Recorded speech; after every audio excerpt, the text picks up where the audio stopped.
Okay.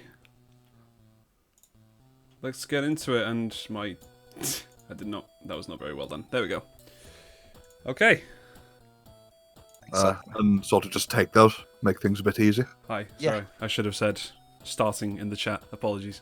Hi. Anyway, welcome to the Hello. Cult Community Panel. Hello, everyone. Oh, hello. Oh, we Hello. can be Hello. heard. Whoa. It's a bit last minute. Just came out of nowhere. Hey. Dear Hi. God. Sorry. Terrible with my timing. Anyway, welcome to the Cult Community Panel. This month we have the lovely MarkBetaOne, the wonderful CompleteReboot, and then Shammers. But No, okay, that's fine. That's fine. I'm Poor insulted. Shammers. Anyway, all right. So, might as well get it all started. So, you guys introduce yourselves, talk about what you like to do in your streams, and all that. So, we'll start off with the person who is right of me on the screen. Mark, if you want to go ahead. Me. I'll be How you. you doing? Well, the main purpose of the panel is retro, indie and older games, and that is mostly what I do. I am for retro. I am probably one of the oldest on the cult, I'm guessing. So retro to me goes all the way back to 1980 something with the ZX Spectrum. I'll play anything from then up until maybe about 2010 thereabouts, and then a couple of not retro games that I just fancy playing because there's some fantastic indie titles out there as well. Yeah, I saw you playing that 1980s themed weird sci-fi one. Oh, that was fantastic! called? The Yeah. Stories Untold. Yeah, I was looking on that, and because I wanted to buy that. I was curious about what it was. It was great, but I hope you've not seen too much of it because it's all about the twists for it. I think. It's freaky. I didn't want to watch it for too long. Anyway, right then. So and then the next person I want to talk about pretty much has his name stamped about retro gaming. Really, CompleteReboot. Kind of. Oh, stamped. Yeah, kind of. Loosely. Kind of. Yeah, loosely. I'm Reboot. CompleteReboot is the channel name, basically. But most people just call me Reboot, so that's why I've separated them two these days. But yeah, I'm not the oldest one here, and I'm so happy for that because that rarely happens. So yeah, I'm trying to catch up to you there, Mark. I'm trying to catch up to you in age. I don't know if that's how it works, but Maybe when I die.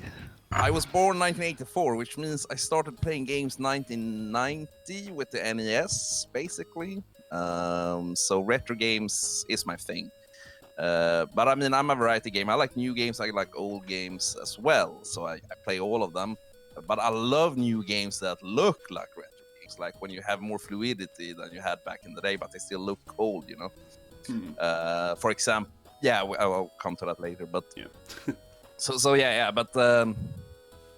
So that's me. I play a lot of both new and old games, but many of you have seen me play a lot of old games because I really want to share those with the people because those old games makes for good memories, so to speak, on my part. Of course. And then we got Shammers as well, who from what I've seen plays more remakes. Although saying that you did play Home and Run, Hit and Run, still counts. Yes. More of a modern classic, really.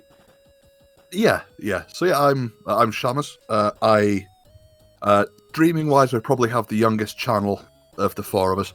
And yeah, mostly so far I've been streaming remasters. Started off with a bit of Spyro.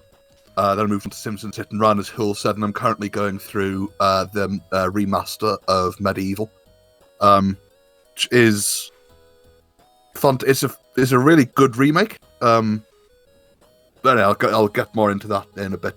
But yeah, I'm probably going to be moving more into actual older games, like not the remakes, into sort of like the original, like PS1 and Game Boy Advance ones. I was born in 92, so I probably started playing.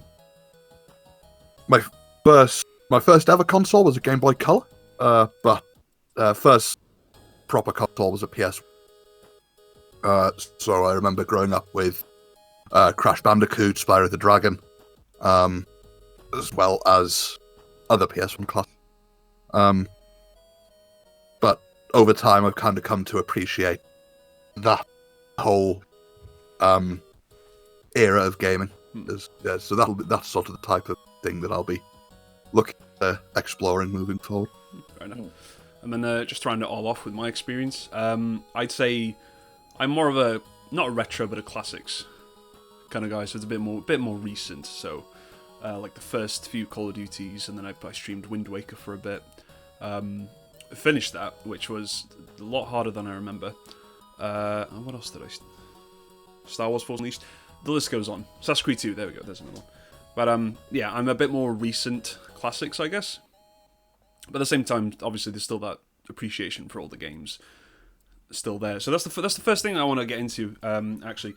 Also, actually, before I get into that as well, just remember the chat. We will answer any questions. We will answer questions that come up on the chat as well before we carry on. So in the middle of us chatting, I'll bring up some of your questions to the panel, see what those guys think. But to get onto it straight away, first off, do you think there's a bit of a resurgence with that like the resurgence of the retro style boom that happened a few years ago? Do you think it is still ongoing a bit? Because like we had Hollow Knight and Hollow Knight graphically maybe not so retro, but in its style was kind of like Metroid in a way, and it's the same with Shovel Knight and everything like that.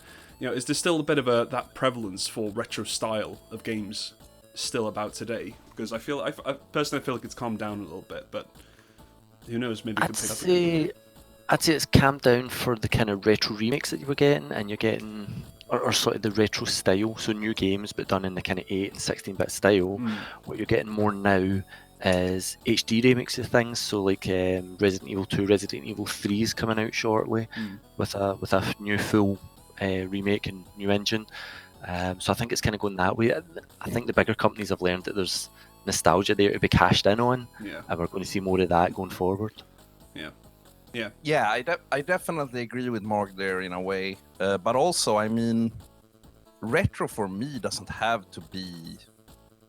I mean, retro, those games, those remasters and remakes, those still have a retro, more of a retro feel, you know. Even Resident Evil 2 with more modern system feels more retro, just because you know it's a novel game somehow. So I think retro. Some people say that retro can only be games that are from like the 90s and 80s and stuff like that. Some people don't even see PlayStation 2 as retro yet.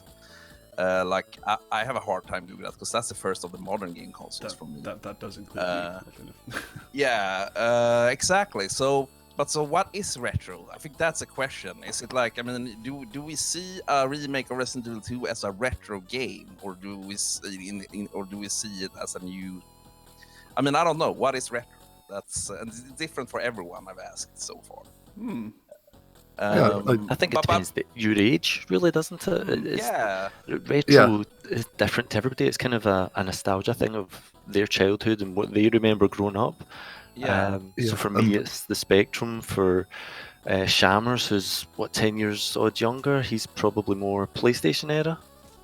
Yes, yeah. So a lot, yeah. And again, the sort of the further we go, so PlayStation, I'm sort of that PlayStation 1 kind of era, sort of as I was when I really got into gaming. But I think the further we move forward, the more games will be considered sort of retro. Give it another 10 years or so, and you'll be looking at, Xbox 360 games as being sort of considered like classics or retro or whatever. It's and it's, I think it, in regards to sort of the resurgent stuff, I personally think that it's not necessarily gone away. I think it's just shifted its focus. Yeah. So and it definitely. Sorry for cutting you off. Fine, no worries. Okay. Definitely, I agree. And I don't think it has calmed down either, really. I mean, I streamed Children of Morta the other day, and that looks like a retro game. It's one of the most beautiful retro games I've seen, with its old school art styles. Like, it's a retro style game. It's not a retro game. Now that's where we have to make a difference. Retro style versus retro. Yeah. I mean, it's not a retro game if it were released in 2019, no matter what it looks like. Yeah.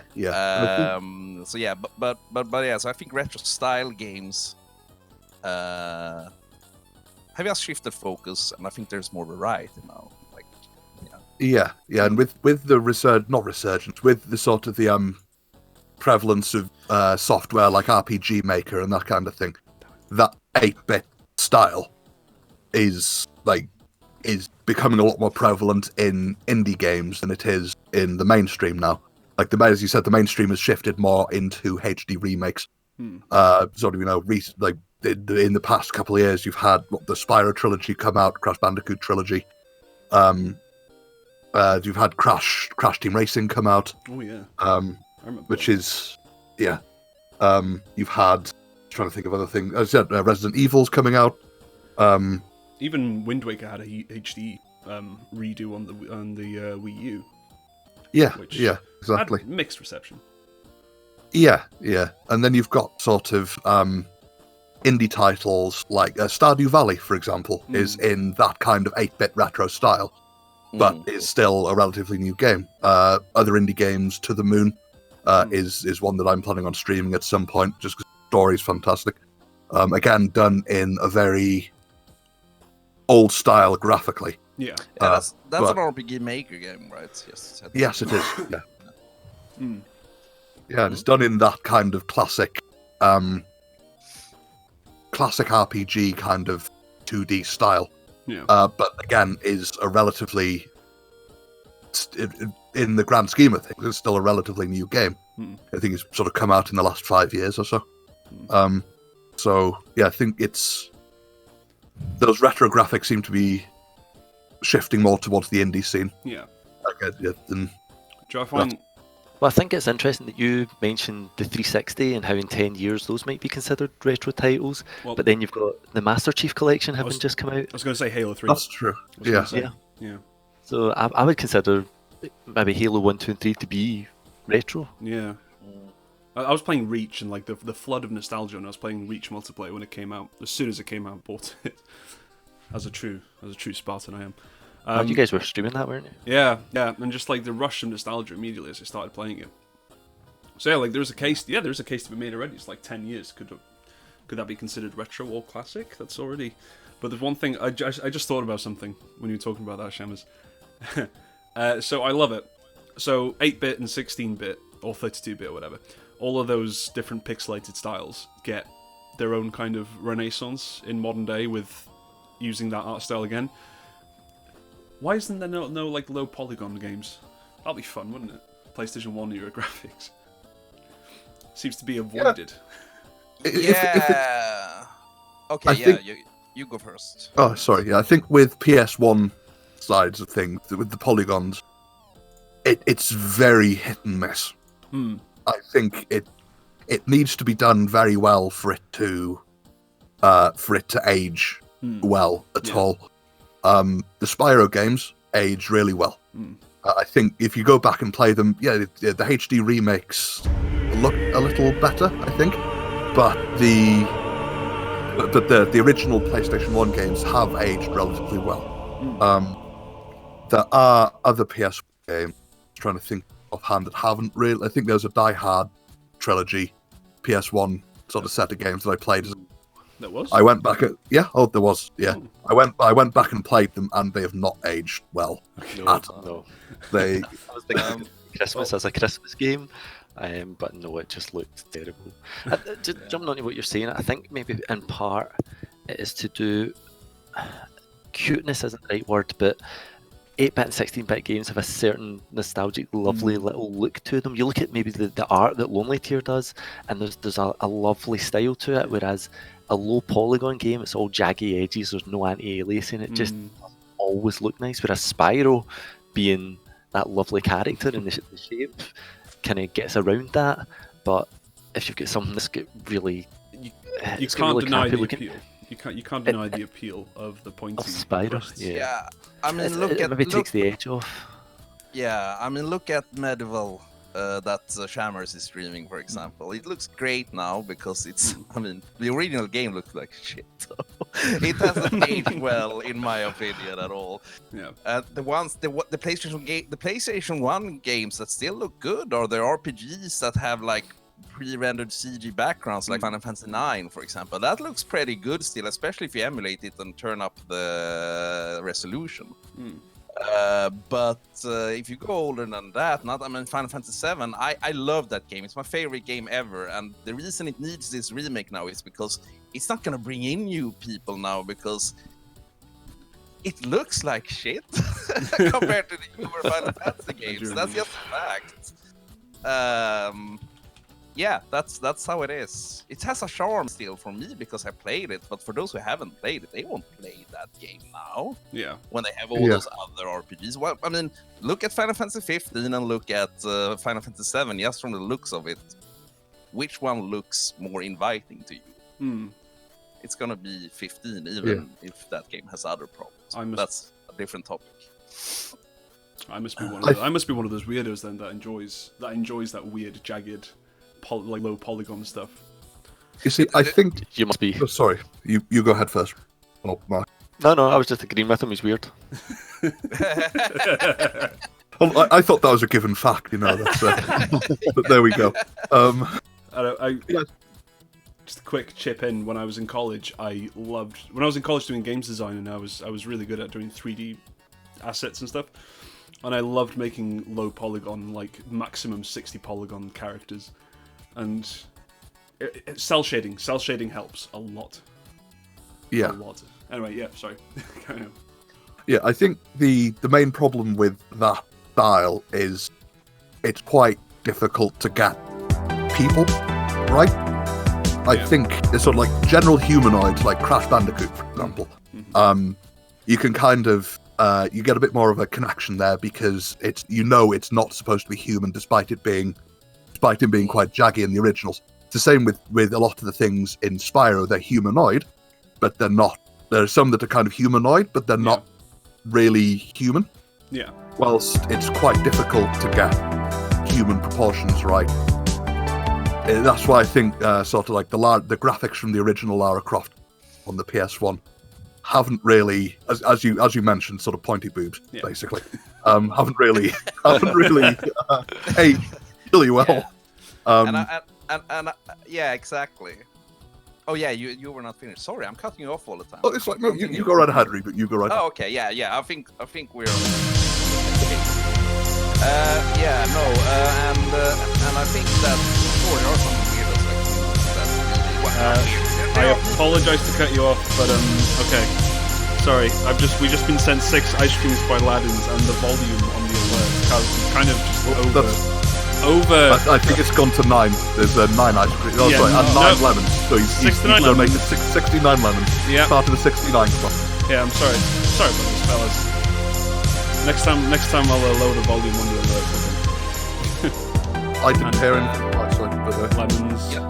Just a quick pro tip I learned in OBS the other day. You can have the browser thing go through OBS instead, so you can lower the volume in the OBS. Oh, okay. Let me check that, actually. Let me check the alert box. But just seeing as we're here, and we said that, thank you very much for the lemons and the ice creams. That was very, very kind of you to Eurolabs and Laddins. Thank you very much. And also, we got a host. We did get a host from Tears earlier, the big man himself. I'd say thank you to him. No, I can't change the volume there. Never mind. All right. Anyway, so we'll have to deal with that when it happens. Sorry about that, guys. No worries. Yeah, no worries. Anyways, yes, there are people who like the old polygon styles as well, even people who are younger and more fertile than I am. But even me who grew up with these games can agree that they don't look as good, even if there is a certain charm to them. And the whole mass of people will not come. I mean, that's why Resident Evil 2 remake was like remade from the scratch, and that's why it's taken so long to remake them, because they weren't sure if they want to put the money down to it. Like, enough people need to be interested in it. Yeah. I mean, that's why Final Fantasy VII will be a wildly different game now when it's remade. But to be honest, in some games, game systems aren't the most important thing. Well, those are the things that needs to be updated: the game systems and the graphics. To some point. Okay, yeah, all right. Some games are better with the whole remake treatment, you know. While some games, like Crash Bandicoot, for example, they only updated the graphics and that, added a couple of new stages. Yeah. kept all the basics the same, some better controls. That's what the game needed. Still looks alright for its time because it's polygons with colors in them. Like, they've been smart when they developed that game. It's Naughty Dog after all. They're always clever with those things. But I mean, I remember some games like first Resident Evil game. No. In fairness, the first Resident Evil game was no for a lot. In fairness, not just the graphics, the voiceover was absolutely abysmal. Yeah. Whoa, you could have been a Jill sandwich. Yeah, exactly. Everybody knows that. So I mean, it's a lot of hit and miss. We've said that several times now. I think we made the point, guys. I think we made the point. Yeah. Just wait until they make a remake of Resident Evil 4. That's when I'm gonna feel old. Dude, because it's coming. Well, that game doesn't need a remake though, because it's doesn't. already aged pretty good. I mean, it's a good-looking 3D game even today. Yeah. Even when I play it on the GameCube version, still looks great. Like, to be fair, GameCube is an underrated system. Yeah. It was. Almost every game looked incredible on it. Yeah, but the game industry realized an important fact with the GameCube. It's that there can't be 3 consoles focusing on the same things. It can't be. It can't happen. Like, because the technology became so similar in all the consoles at that time anyway. So that's why Nintendo made the Wii. Yeah, the rest is history. No, it's a good console. It's I mean, most games on it still looks great. At least the later GameCube era games. All right. Well, now I hogged the microphone for too long. So. All right. Actually, Joe, I really enjoyed watching one of your streams, Mark, a while ago. I just wanted to get into this. Why? Why? I don't know. Mark.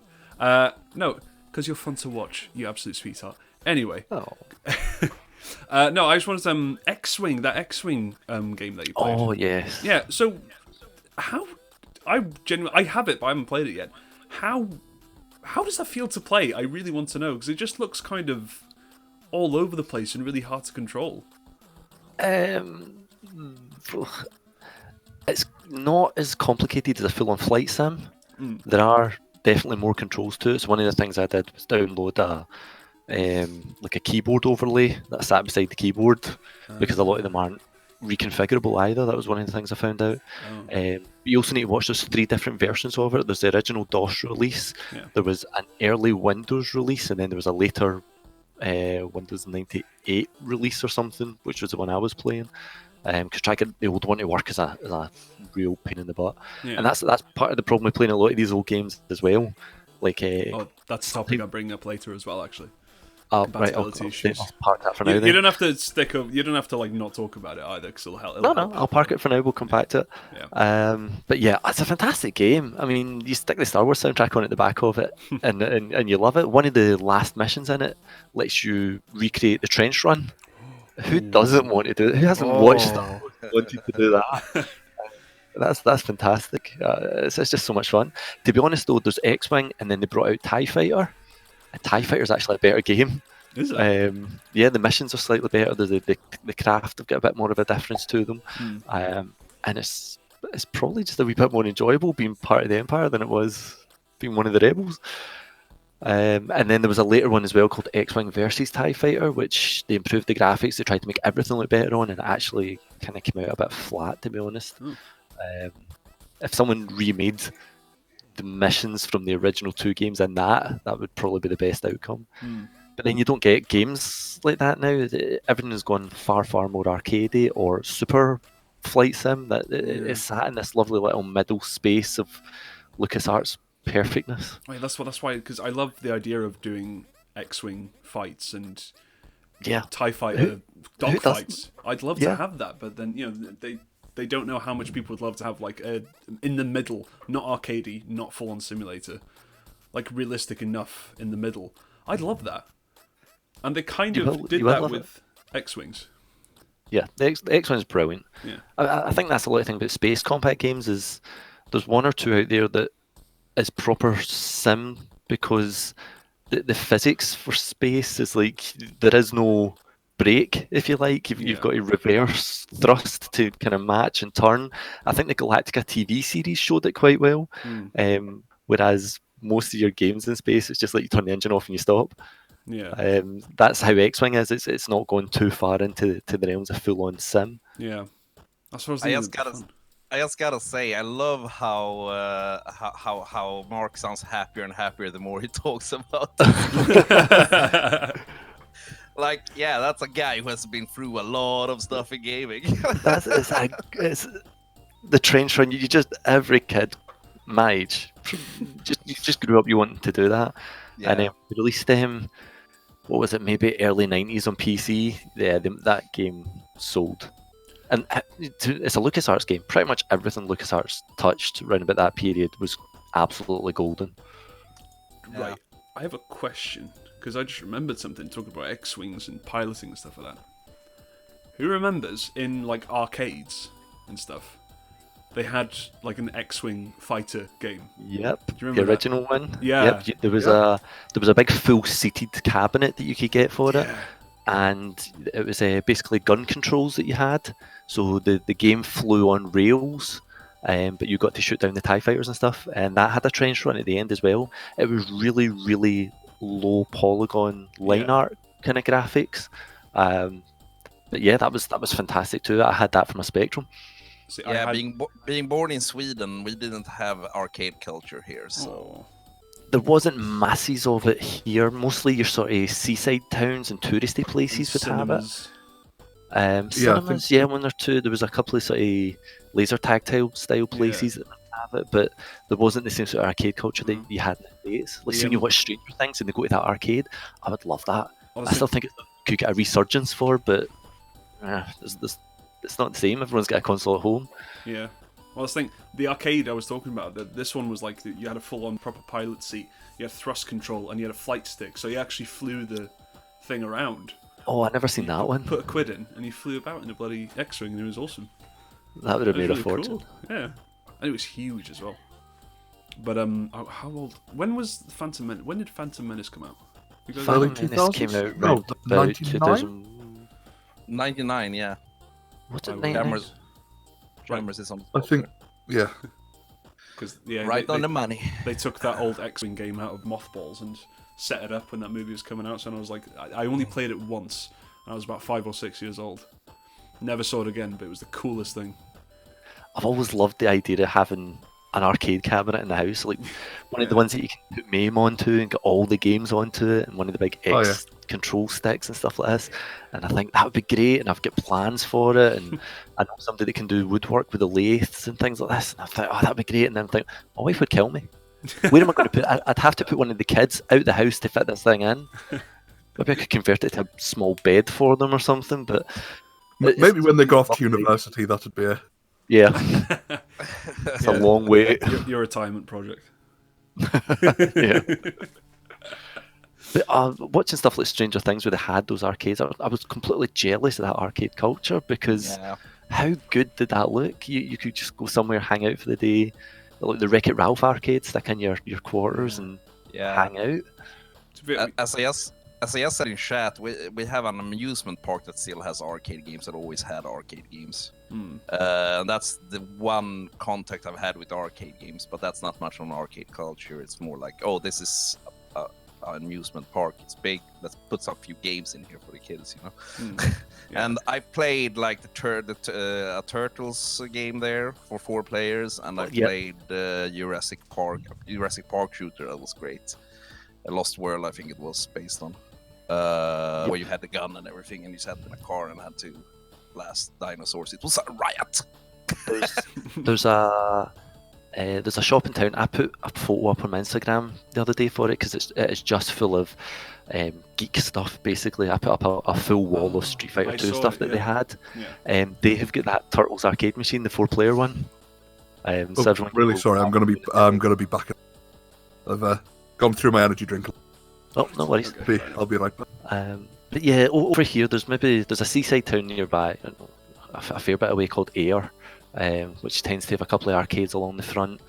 There is a wee bit of a resurgence. There's 2 places nearby in Glasgow. One called Arcade, which is just full of retro consoles and thousands of games. It's one of my friends actually booked it for his 40th, and it was fantastic. You could just go in and had such a choice of stuff, and it wasn't MAME, it was proper versions of all the systems and old CRT TVs, and it was brilliant. It was absolutely brilliant. And then there's another one called Barcade, which has all arcade cabinets around the end, and it's a bar, so that one's more for your adults. That sounds awesome.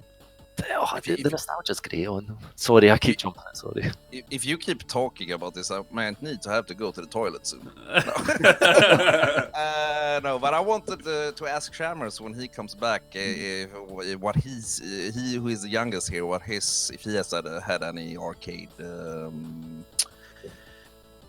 experiences, or if he was too young or something. I don't know. I'm sorry. I need to point this out. I'm the youngest. Oh yeah, I'm the babby.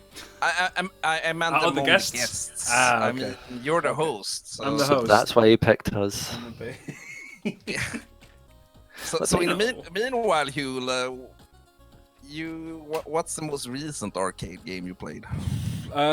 There's a toy shop about half an hour away from me, called Smith's. There's a UK brand. I'm sure you're familiar with this. You have kids,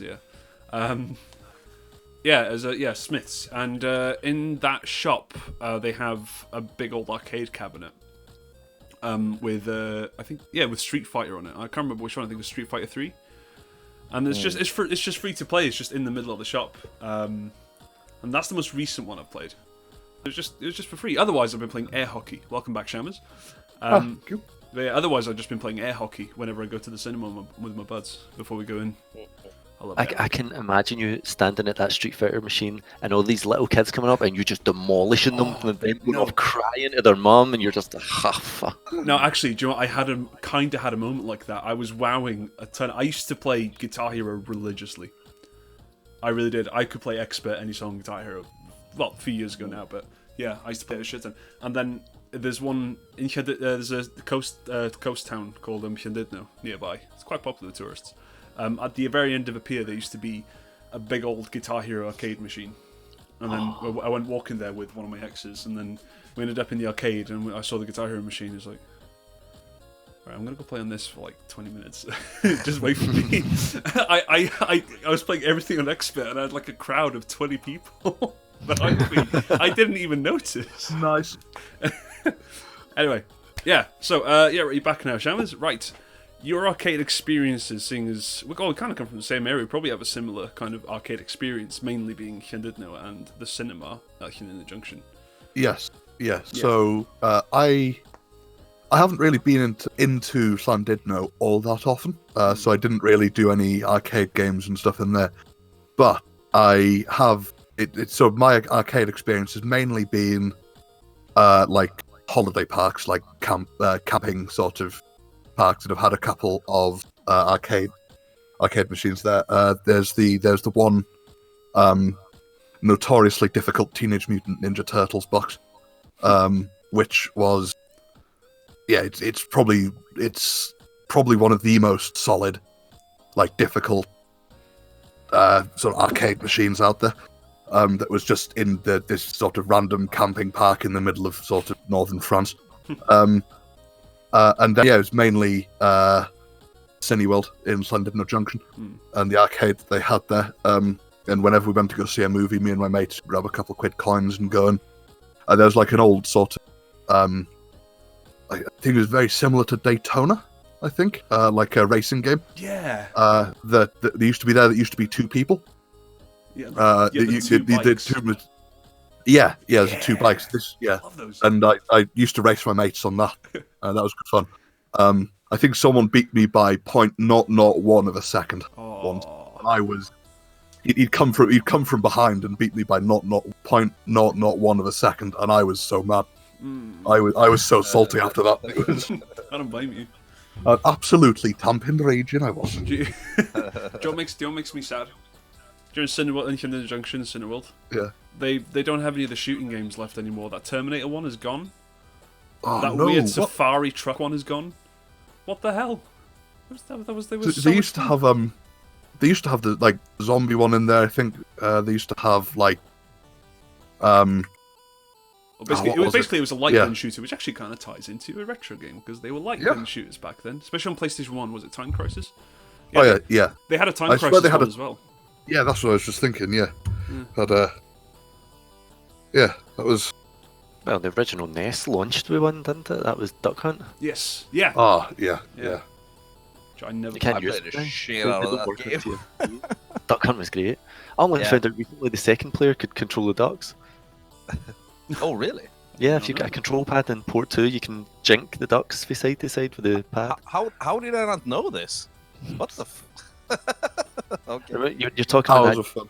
dual cabinet sitting racing game. The first time I played Ridge Racer was in one of those. The local laser tag place had one of those, and we played tons of that. And then we saw Edge magazine was saying that the PlayStation was coming out, and that was going to be one of the early titles for it. And we were thinking it's never going to look as good as that because we'd end up like, what was the Sega one? Was it? It wasn't Sega Rally. Virtua. Oh, Virtua Racer. Virtua Racer. Virtua Racer, yeah. I had And that. you look at how kind of crappy that looked, even in the arcade version. And then you were playing Ridge Racer, and you're like, "This is amazing!"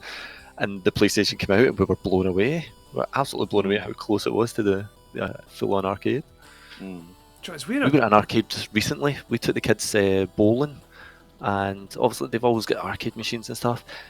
And it was really disappointing because all of the machines had been replaced with these kind of crappy ticket vending machines. So, or they would throw a couple of basketballs and win some tickets. Or one of them was just pull this handle and it spun a wheel. Oh, you've won 10 tickets. Oh, fuck that. That's just costed me money. You know, it's like you Yeah. get like a pencil at the end of it, and you work out that it's actually cost you like 14 quid in coins to get this pencil. Yeah, I would just stick to playing the basketball throwing thing. That's way Well, I more would, fun. but I'm more likely to hit myself with the ball than having to get it through the hole. I was actually, you talk about Edge magazine and stuff. I remember from when I was a kid, I used to buy tons of those magazines. Like, Me too. I bought like the dedicated Nintendo ones because I was a Nintendo kid. Saying that, I did have a PlayStation 1, but then I got a GameCube and a Wii, and then stuck to that. But then, thinking about it, imagine, because times have really changed, because people find the tiniest thing to complain about when it comes to like almost photorealistic video games nowadays. Welcome to the internet. Yeah, I know. People just find the tiniest thing because these games look amazing. The Resident Evil 2 the remake looks mind-blowingly good. Red Dead Redemption 2 is probably one of the most photorealistic games I've ever seen. Yeah, and then but people find something to complain about it constantly. But imagine if you saw a picture of that and then told it was a video game 15 years ago. Yeah. There was Red Dead Revolver, was it? Was NES or Super Nintendo? It's a really old one. No, it's a PlayStation 2, I think. Is it? Red Dead Revolver. PlayStation 2. The Was it first one. Revolver? I thought there was. Oh no, I'm thinking Metal Gear. There was a really old Metal Gear, wasn't yeah. there? Yeah, on the NES, yeah. So if you were to take the PlayStation version of Red Dead Revolver and put that beside RDR2, Yeah. I mean, it'd be 90. That's the computing power has obviously come on masses as well Of since, course, yeah. but you would never have believed what computer power could get you to. Look at where it's even going now, like the deepfakes and stuff like that. You cannot complain about how photorealistic things are getting because they're amazing. And at the end of the day, if a game is having to rely on that to be a good game, it's not a good game. I understand graphics have got to be good, but if you're moaning about something not being photorealistic, if you're moaning about something that just looks a little bit off, come on, get a life. Yeah, I know. I know. I still stand by a statement I've made where I say Red Dead 2 probably one of the best like character development and stories in games I've ever seen. But that's a completely different topic for another day. Anyway, what I wanted to get back to actually is the whole fad with making HD remakes for old video games now. Do you think it's going to die out soon? Is it? Because I There's wouldn't. money to be made there. Yeah, there's money to be made. Yeah, but like from what I've seen, apart from the only negative thing I saw was with Crash Team Racing. When they released it, everything was free. You could unlock everything yourself. But then they started giving up paid DLC with all these skins and cars and all that. Yeah, That's more the DLC culture though than the game, the retro and all. But the thing about retro games being remade is I don't think, as long as they can keep the quality at the stand. I mean, they have set a pretty high bar on quality with Resident Evil 2 and stuff like that. Because I remember they tried this on the PS3 era as well and failed spectacularly. Remember that Golden Axe game they made for the I think it was the PS3, right? Or was that even on the PS2?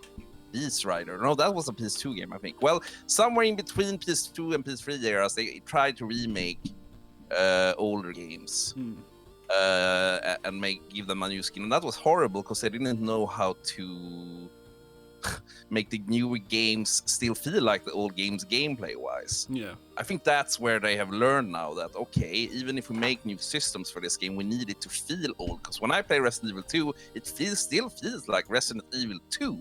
Yeah. Both in storytelling, environments, and a little bit in gameplay as well. I don't know why, but they just hit all the spots there for me personally. Yeah. If they can do that with Final Fantasy VII now, and people are gonna go go all in for that game, I don't think this is a fad that's gonna die. I think it's a fad that's gonna hopefully evolve and give new life to some older games. One game I'm waiting for example, now is Streets of Rage 4, which isn't a remake, but a sequel to an old game. But still, you could say it's... I mean, they're going to have the exact same playstyle as they had back in the day, but with smoother controls, probably. So I don't think it's going to die, as long as they do a good job with it. Yeah, of course. It's understandable. Trying to think. Joe, I'm kind of I guess you could call this retro or maybe just old-fashioned. I just thought about point-and-click games. Joe, I miss point-and-click games. I really do. Yeah, Telltale, like the ones that Telltale Games did, though. Those were... Oh, no, I mean like proper like Monkey Island, where like really convoluted, stupid puzzles. Again, you're back to LucasArts. Yeah. They were just more fun, and then there was another one. It was kind of like FMV as well. There was a, I think, what was it called? Like Hellraiser or something? Or no, it's not Hellraiser. I don't know. It was really weird. Let me see if I still have it. Sorry, I've only just thought of that now. There was a good wee one recently, and it was by some of the original guys, some of the original writers from sort of the Day of the Tentacle era. I cannot remember the blooming name of it now, though. I must have streamed it at some point. Let me see if I can find the video. Okay. I'm curious about that. What that is. So it's the same guys that made Day of the Tentacle. Oh, Double Fine. Oh, Schafer's. Tim Schafer's stuff. No, that's not the one I'm thinking of, I don't think. I remember Park. I remember Green Fandango back in the day. Oh, well, they done a remake of that, didn't they? An HD upgrade to that. Yeah, they did. It went under the radar mostly. Yeah, I got it. I'd never finished Grim Fandango back in the day, so I ended up getting the remake just so I could get it finished. Yeah, it was. Yeah. Day of the Tentacle's always been my favourite. Day of the Tentacle is probably one of my favourite games ever. I have such nostalgia from playing it back when it came out, and Purple Tentacle is just an amazing character. The writing for all of them, the way that it would cross the 3 kind of time zones, it just absolutely adore that game. There's so much love for that game. Sam and Max as well. Sam and Max was brilliant. Telltale did the Sam and Max series a couple of years back, which was good, but it was not the Sam and Max, you know. Yeah. Hold on. I just thought about something. Now, please tell me I'm not the only person that's heard of this. But there was this obscure point-and-click game called The Night Before, I think. And you guys hold on, we got a visit from the Huell family again. Mama Huell, sorry. Hello.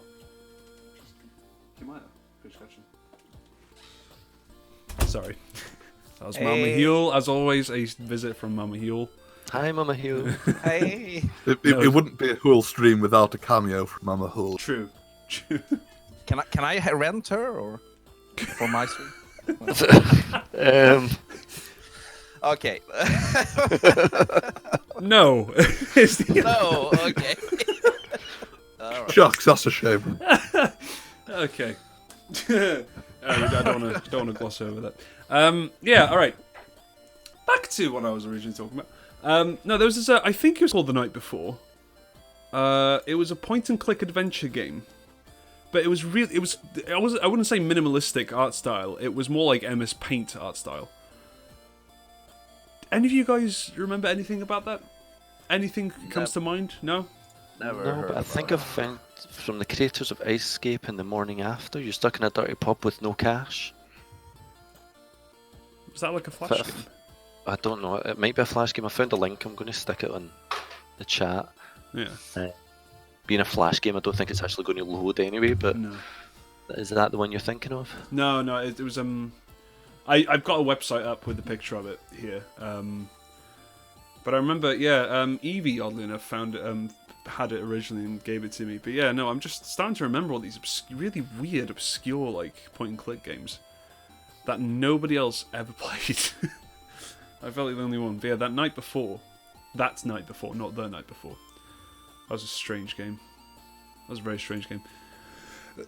Anyway. I get the feeling there's quite few both point and click and sort of FMV games they're fantastic, but I get the feeling there's quite a lot of very strange and almost kind of wonderful quite a strange and wonderful battle of that kind of thing. Yeah. Yeah.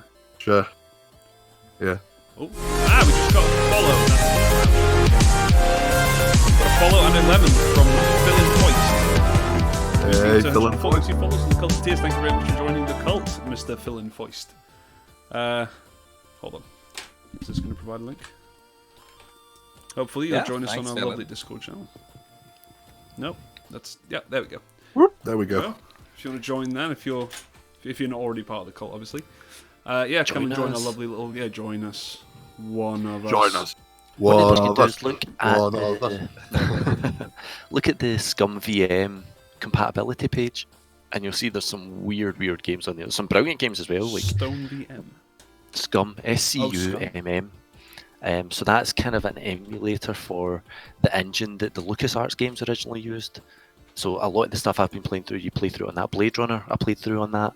Now, Blade Runner's not a LucasArts one, but it's one that they get requested to kind of patch into it. They've got loads of non-LucasArts ones in there now, so all the Sierra ones, like Space Quest, Police Quest, King's Quest, they're all in there. King's Quest. The Discworld Noir RPG games, they're in there. I just gotta mention one game before I forget about it. Sorry to cut you off there, Mark. No, go. I haven't played many. That hasn't been my main genre. Point-and-click games, or as I call them, click-and-go games. Really, but one game that I really loved for the PlayStation 1, and that was also available for the PC and still is Broken Sword. I wanted to bring up Broken Sword earlier, actually. Yeah, thank you. Yeah, that game is amazing in its storytelling, in my opinion, and its hand-drawn graphics. It's like you're playing a cartoon, really.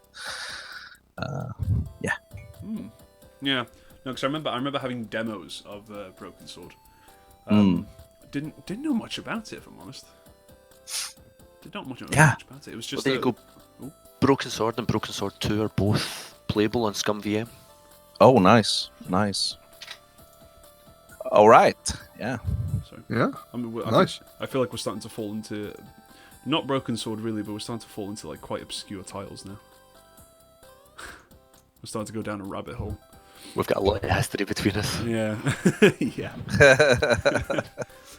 Because I just thought of another one actually. Hopper. I think it's called Hopper. Or was it called? It was based on the game Cuboid or something, or Cubert. Cubert's the kind of 3D 90-degree one. Yeah. He's in Wreck-It Ralph, isn't he? Yeah, that's him. Yeah, with drawings from block to block. Yeah. Yeah, that's. I had like a knockoff version on this demo disc from a company called Tiny that made computers. Oh, sorry. yeah, no, I remember Tiny. Yeah, Yeah. that was. Yeah, there's a few. What was it that I had? There was another Tiny-based game that I had, but I can't remember what it was now. It might come back to me later.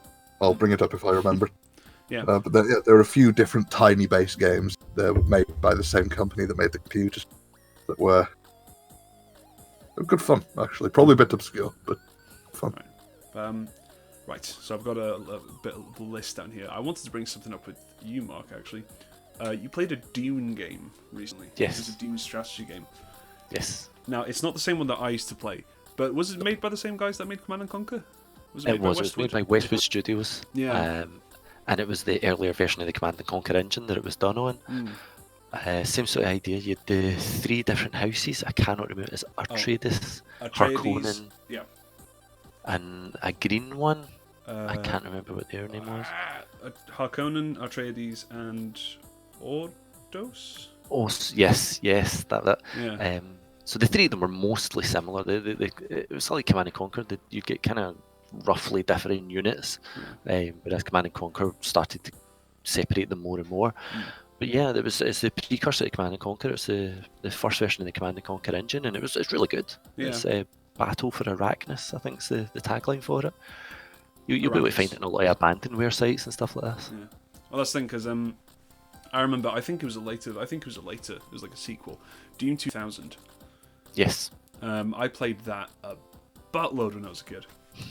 So much of that, and then that really got me started off with strategy games. But it made me think, like, because an interesting topic that we could have with retro games, obviously, is how a lot of different retro games kind of started off whole genres, or started whole subgenres out of everything. Because, like, the Dune series, and then obviously leading on to the Command & Conquer series, had this their own unique kind of strategy way of doing strategy games. Do you know what I mean? Because that led to what? Did that lead to Warcraft and Starcraft and things like that? So there's that similar kind of... Yeah, because Warcraft 1 and 2 were kind of strategy games like that as well, weren't they? Yeah. Oh yeah, they were strategy games, and number 3 as well. Yeah. As a matter of fact, World of Warcraft followed up the story where Warcraft 3 ended, and I hated it because I wanted a Warcraft 4 that did that. Fuck. It was the greatest. It was my favorite strategy game, and they made it into an MMORPG, and I was like, no, I'm never gonna play this. And I didn't play it until like 10 to 15 years later. Well, that's still a good amount of time to stick to your guns. Yeah, no, yeah. Conviction. Yeah, I mean, I kind of buried the hatchet after a while. Like, I was really into World of Warcraft. Yeah, I mean, it's one of the most popular games in the world for a reason. So I can't say. I mean, I like to play it when I'm put my own server up and play solo and make sure it becomes a single player game. That's what I like it. So I don't have to deal with all the other people. But that's a different story. But yeah, now Warcraft 3, 2, and 1, great games. And there is a rumor about the Warcraft 4, but that's a different story as well. Retro games, yes. I think Warcraft 1 was released back in 91, 92. Was it? It's super old. Or if it was 93 or 95 or something. I know a lot about. See, I feel silly now. It was 1994. 94. I'm as old as Warcraft. Okay. Yeah, you are. Yeah. No, I didn't know that. You see, because like for strategy games like that, my understanding was always like basically properly as a basis, Command and Conquer and Dune and stuff came first. That was my understanding. I might be wrong about this. Hold on. I think they were first. Yeah, well, at least Command and Conquer. But Warcraft 1 was still very early, and then it was followed up by Warcraft 2 quickly, and then we had Starcraft after Diablo 1 was released, or if it was the other one around. Other way around, I don't know. Yeah. But and I think Diablo spawned a whole new genre, and I think they took the strategy. It felt like they took a strategy game, and remade it into what was to be the first modern style action RPG game for PCs, with the mouse controls and stuff. Yeah, Blizzard back in the day were inventors. Today they are money grubbers. They're a bank. That's why. Yeah. That's why we have lovely indie developers. Yeah, in the developers, man. I feel like indie developers that went back and made those retro-style games are the ones who forces the bigger companies to actually give us remakes because they see that nostalgia really takes on people or works on people. It's kind of parallel with what was I about to say? With movies and stuff, back when like there was a lot of remakes being made for movies in the past 10 or 15 years, because RoboCop had it, horror movies. Ugh. A lot of movie. Those are terrible examples, obviously, because there's not really a lot of good. You see a lot of it in gaming though with modding. Mortal Kombat's one at the moment that they were doing there was a team that was trying to do an HD remake of the original games, and people were getting quite excited about it. And then is it Acclaim that won that one? They came in and they shut them down, and everyone was a bit pissed off that they came in and shut them down. But it then spawned. It then came to light that Acclaim are actually in the process of doing their own HD remakes of it, which will be great because everybody gets to play the HD remakes. But you can see why Acclaim had to shut them down to keep a hold of their copyright. But yeah, it does show then that there was a want for it. Yeah. These guys were trying to do it, but obviously Acclaim then decided they were going to do that themselves. That's a shame, no, because that reminds me of a story. Did you guys hear about the guy that was remaking Ocarina of Time in high definition and completely by himself in the Unreal 5 engine? Yeah, I heard about that. Yeah. What happened? Did any of you guys see the footage for that? No. Yeah, I saw it. It looked gorgeous. It did. It was amazing. It looked fantastic. And do you know what Nintendo did? They shot him down. They got him on his knees and shot him in the back of the head. Yeah. Nintendo, the company who always shits on the fans, but fans still love them. Yeah, I don't understand. I don't understand. Yeah. I'm still the bitch of Nintendo, really. You know what Sega does when they see someone make a good version of the games? They hire them and let them make their own game, like the Sonic Mania game, for example. That's how that happened. Valve with Portal. Yeah, Valve with Portal. Yeah, that's how to do things. Hire them and make sure they make your game instead. I mean, come on, you see the potential. Come on, Nintendo. Yeah, I don't understand. They have so much, like, big window. Because what are they remaking now, or what have they recently released as a remake? It was Link's Awakening, I think, was it? Yeah, that was the latest one, and right before that they had Metroid 2. Oh, they did. Yeah. Oh, I didn't know the Metroid one. Yeah, they shut down an amazing fan game to get that release as well. I played that game upon its release, that fan remake before it was taken down though, and it was amazing. It was like Super Metroid, but the Metroid 2 story and planet. Yeah, it was awesome. But anyway, switch subject before I get angry and destroy something, because I don't like this subject. No, fair enough. Yeah, I don't like it either. It makes me sad. Sad. Yeah. So much wasted potential. Yeah. Speaking of Nintendo retro games, something I've recently picked myself up a Switch. Because my girlfriend's picked up a Switch, and I kind of thought they would be able to use it kind of game together and that kind of thing. So I've picked up a Switch Lite. But something I think that they've done relatively well, actually, with that they're trying to give the whole like Nintendo Online thing a little bit more value, I think. And they've started releasing old NES and SNES games as part of the Nintendo Online package. Yeah. Sort of that you can get. You basically just download the program, and they give you access to a huge library of old SNES and NES games. Because the Wii had that with a lot of games as well. And the Wii ones you paid for, though, there was a virtual console, they called it. Yeah, I didn't buy any because I didn't want to spend money on it. Yeah, exactly. Yeah, but this comes with the this is free, completely free with let's say free. It's part of the package so you have much like with PlayStation Network or Xbox Live. They've started charging to play Switch games online, basically. Yeah. But to add extra to the package, they've started re-releasing old games. And a lot of them are actually good fun. They've actually ported them relatively well over onto I've been playing a lot of Tecmo Bowl on the old NES. I'm a sucker for American football games. I really quite like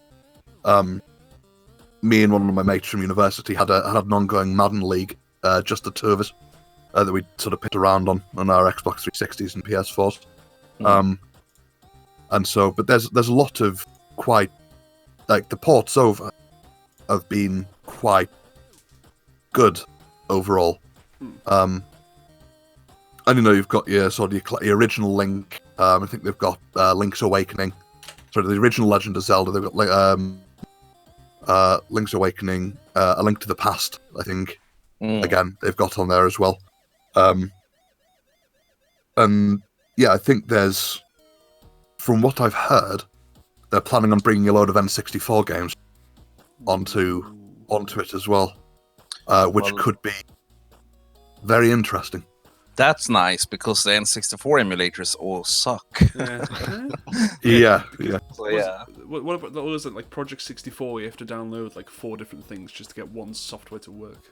Yeah, and there are different game work. I mean, Perfect Dark I never got to work well in an emulator, for example. It always lags and stuff. So yeah, it's a whole mess. That's thing. So that's actually a good move if Nintendo brings those games back. The thing is, it's money for nothing if they do. They're not going to sell those games, so by putting them on part of their service, it makes their service more attractive. So yeah. I just wish I could afford a Switch, because I'd totally get in on that. I must admit, I'm kind of swithing about one as well. Yeah. Yeah. The only thing is, I'd get the normal, but I wouldn't get the Switch Lite version because I would never take it out of the house. I only play games and stuff when I'm in the house. Out and about, I don't play anything. That's fair. Yeah. So I've got quite a bit of travelling this year. That makes sense for you. So yeah, I thought that it would be a good worthwhile investment. And I've always kind of, as I said, my very first console was a Game Boy Color. Yeah. That's how I started gaming, was with portable gaming. I think it was a copy of Pokemon Red. Pokemon Blue. Was my first ever game when I was about 5 years old. 1997, I think. So there was me wandering around catching Pokemon, not really knowing what to do. Sounds like me playing Pokemon Go. Yeah, I think that's most people playing Pokemon Go. I remember playing Super Mario World, and my auntie had a bunch of handheld consoles, and she had a Game Boy Color, and I remember playing Super Mario World. Oh yeah. On that, the music from that was excellent, actually. That's the one thing I remember the most, is the music, but also how some of the levels could be just hard as balls on that thing. It was ridiculous. That game was hard. Oh, it was. Speaking about Game Boy, by the way, I have a fun story about that. I was such a spoiled little brat when it came to when I was a kid, because I mean, like every other kid, I didn't care much. I mean, I played a lot of games that I would not touch today because they were shit, basically. But I didn't care because I was a kid. But when it came to Game Boy, I got a Game Boy console. I heard so much fun about it, and then I realized the games are black and white. I was like, no, I want color. This is boring. And I don't have to touch the Game Boy again because it was black and white. Like, which kid even cared about that? It was a console you could bring with you. Yeah. Like, when it went on holidays with my auntie, was amazing because she had all of these freaking Game Boy games with her. Yeah. We had like Double Dragon, and there was Tetris. It was awesome. I loved it. And she had Legend of Zelda. Link's Awakening. That's the one where he's in a dream, isn't it? Where he's in like yeah. She had that as well, but like the non-color version, I think. Was there a non-color version? I don't remember. Yeah, I remember. And sorry, future reboot has to correct past reboot in saying that reboot, you stupid asshole. It's not black and white. It's grayscale, you asshole. It's a difference. They're different kinds of gray. That was what the Game Boy Color, the Game Boy's original. So Shammers first was a Game Boy Color. Reboot was the Game Boy your first console? Mine. Well, Reboot my first console was Nintendo 8-bit. NES, Nintendo Entertainment System. Yes. Yep. Huell, what about yours? I'm not 100% sure. It's one of the Segas. Dreamcast or... No, it wasn't Dreamcast. It was What was the other one? Sega Genesis? It could have Saturn? been a Sega Genesis. It was not a Saturn. No, I didn't have a Saturn. I think it was a Sega Genesis. Well, we wouldn't have called it a Genesis. We'd have called it a Mega Drive. Mega Drive. Yeah, Mega Drive. Oh, And then yes. I had a Mega Drive, and then I had a PlayStation 1 after that. Sega. The Mega Drive was my second console. Mine as well. I had the Master System before that, the one with Alex Kidd built into it. Oh, Master System. I knew about the Master System. What did I have after PlayStation 1? I had a GameCube after PlayStation 1. It's one of the coolest names for a console ever. It is. Master System. Come on. That's like, yeah. Yeah. This is cool shit. It's almost as cool as Blast Processing was for the Sega Mega Drive or Genesis. Yeah. So here's a question. Sorry, Mark, what was your first? It's the Master System. Oh, Master Master. System 2 with Alex Kidd built into it. Okay. So here's another question. We've all gone over first system. What was your favorite game? What was your favorite game growing up? Let's say a favorite game growing up. Sort of retro classic sort of retro game. Sonic the Hedgehog. Yeah, Sonic was fabulous, wasn't it? Yeah. I had it for the Master System, and then when I got the Mega Drive, I got it for that, and realised just how much better it was on the Mega Drive.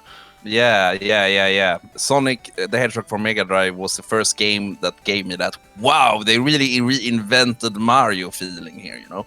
Like, because it was speed and it was like a new attitude. It was like, that was the first game that wowed me as a kid. Like, I mean, I ate everything gaming when I was a kid, but Sonic the Hedgehog, that was a new world for me.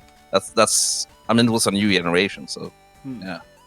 When it comes to me, it depends on what console you're talking about, because I had a favourite for every console. I didn't have one favourite, which sounds a lot like, oh, you can't make your mind up, doof. No, go through your consoles then, and give us a shout out for each one.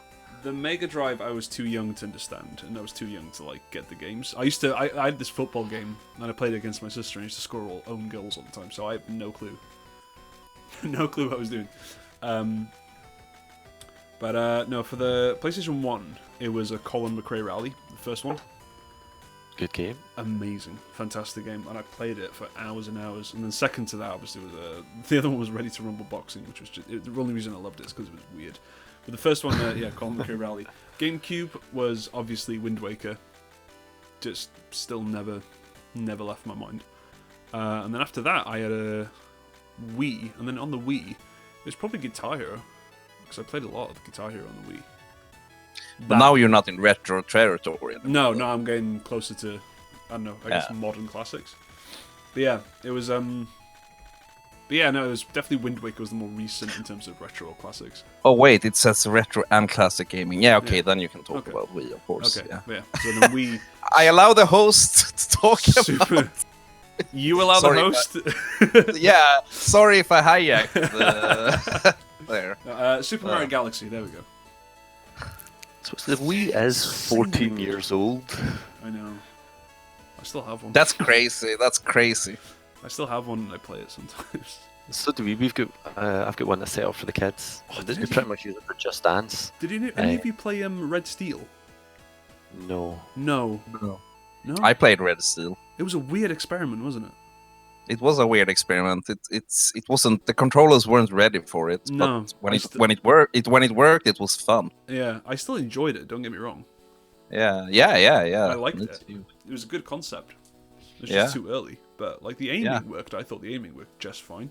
Yeah. But I think if the Wii would have been released with one-to-one motion controls, which it couldn't have been because it would have been too expensive when it was released, I think it would. I think motion controls would have taken off more. Yeah. I think it would have. They would have had more staying power. But yeah. Anyway. Yeah. I played Red Steel. But yeah, favorite.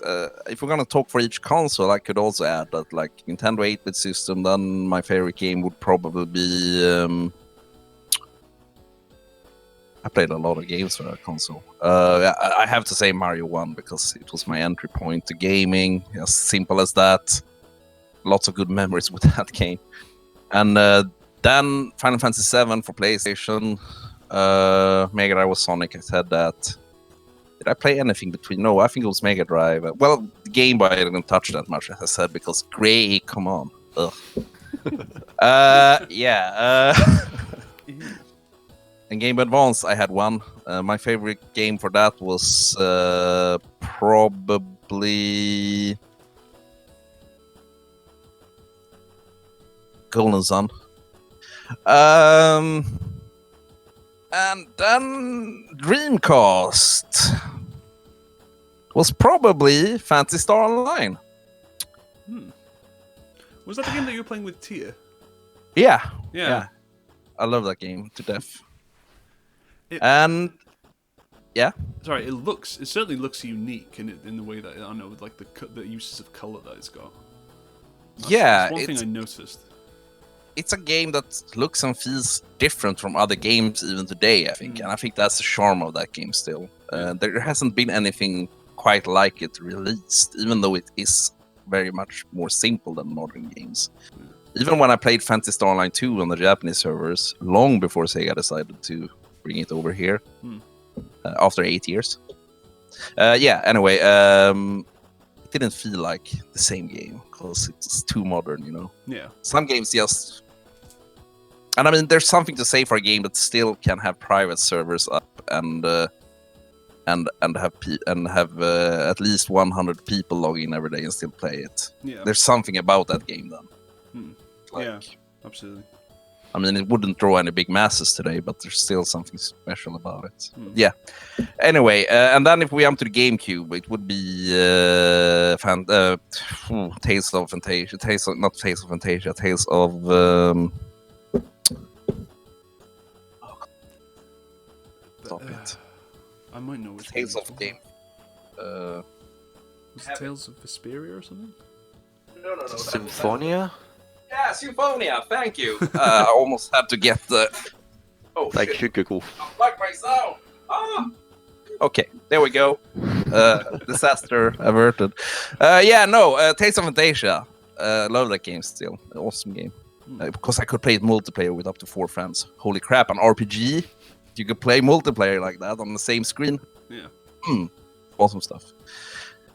And after the GameCube, came the Wii and the PlayStation. Oh, right, PlayStation 2 was before GameCube. I just jumped the whole system, one of the most important ones in modern times. The PlayStation 2 would be Metal Gear Solid 2, I guess. That's the first thing that came to my head. Okay. Now I can leave the word to you. Right, then. Console basis, go... Yeah, Shammers, go Shammers. Me? Alright, so, first games console, probably, Game Boy Color. I've got to go with Pokemon Blue. Man, that is a classic. Then next one, PS1, Spyro Year of the Dragon. Absolutely, that I piled so many hours into that game as a kid. I love the Spyro franchise completely anyway, but Year of the Dragon was the one that got me really hooked on that original trilogy. Then I suppose the next one, probably PS2. Game Boy. PS2 or Game Boy Advance first? Game Boy Advance, why not? Again, we'll come in with another Pokemon entry with Pokemon Ruby. Again, I piled so many hours into that. Replayed it so many times. PS2. This one's a bit of a niche one, actually.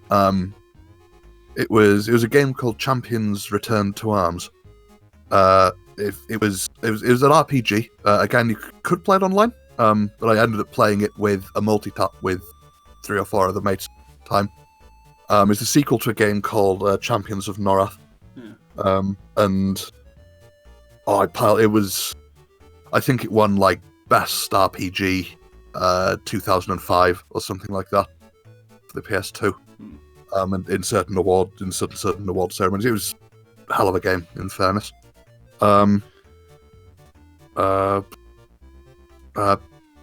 PC, if we're counting some older PC games, probably Civilization 3. As again, piled so many. I didn't know, and still I'm terrible at it. Don't really know how to best utilize the game, but I spent so many hours getting raided by the Egyptians. On like Cleopatra on that game was my mortal enemy. I swear down. The amount of times she declared war on me, like it was pretty much like 95% of the time, Cleopatra would like. I know, right? I know. That bitch. Yeah, even in games, women can be. No. Okay. Yeah, that was. Yeah, so I suppose that you're above me, Mark. I think it's. Okay, well, if we're saying platforms rather than just consoles, I'd start with the Spectrum and go with the Dizzy series of games, which were kind of puzzle adventures, very early puzzle adventures, but they were done by Codemasters.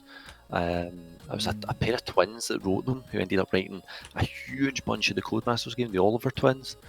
They were lovely little games, and I recently played one on stream because even today someone has written a PC engine to let you create your own Dizzy games. Wow. So there's massive nostalgia for that. Then I went from that to Master System 2. I'd probably go Phantasy Star on Master System 2. Actually, it was one of the first RPGs that I properly played, and it was the kind of, you had 4 characters in an isometric view wandering about. And then you would get into a fight, and it'd be the kind of Final Fantasy style of fighting where you get an action, they get an action. Turn-based. Yeah, turn-based. But then you would go into these pyramids, and it became a sort of pseudo 3D. Very, very early 3D, but it looked really, really cool. And I remember getting to the final bad guy, saving just before I got to him, and I was never able to beat him, which was still annoying. I still say to this day I'm going to go back and play it and beat him. Mega Drive after that, it has to be Street Fighter 2. We played tons of Street Fighter 2 at the arcades at the laser place. Just Street Fighter 2 was the best. And then the SNES came out, and it had Street Fighter 2 about 8 months before the Mega Drive did. And we'd be buying the magazines every month, just when's the date, and it was coming out for the Christmas. It came out with a 6-button Mega Drive pad, which I still say is better than the SNES pad. Yeah, Street Fighter 2, absolutely, with the strategy guides. Can I pause you there for 1 second, Mark? Jump in. I just realized I completely skipped the Super Nintendo as well. My favorite game there would probably be Final Fantasy VI. Yes. Okay, go. Continue. After Mega Drive, what did we? I jumped to PC, probably early PC era, Day of the Tentacle. After that, PlayStation, Silent Hill. Just loved the creepiness, and even now with the air raid siren noise, I just love the horror of it. Back to PC, what kind of era there? Maybe Half-Life era. Definitely, yeah, Half-Life was iconic for me there. The fact I called it Half-Life era should probably have been a clue. After that, consoles, what did we have? I don't think I bought a console after that until the Wii and the 360. No, I bought the original Xbox actually. I bought the original Xbox, and that's when I started getting good with them. So I opened the Xbox up and chipped that. So that had a massive hard drive in it with tons and tons of games, which my brother has, and I bloody want back. The 360 I never chipped. The Wii that I've got in the living room just now is chipped. Bought myself a PSP, chipped that. Never played a single PSP game on it, but I used it to finish Mario from the Nintendo. But yeah, up until if we're talking about the 360 Wii era being the end, that's kind of where I got to. If we're talking about Wii, I think the amount of hours that I put into the Mario Kart that they brought out Mario for the Kart Wii was good. That was a good title in fairness. Like I used to have a me and a few of my schoolmates once a month or so we'd get together and just have like a full, like every single race start to finish tournament, and it finished the same way every single time. But with we you were all falling out. No. It finished with the with literally every single time. My mate Adwell came first. Then it was Tyson came second. Gathin came third, and I ended up coming fourth.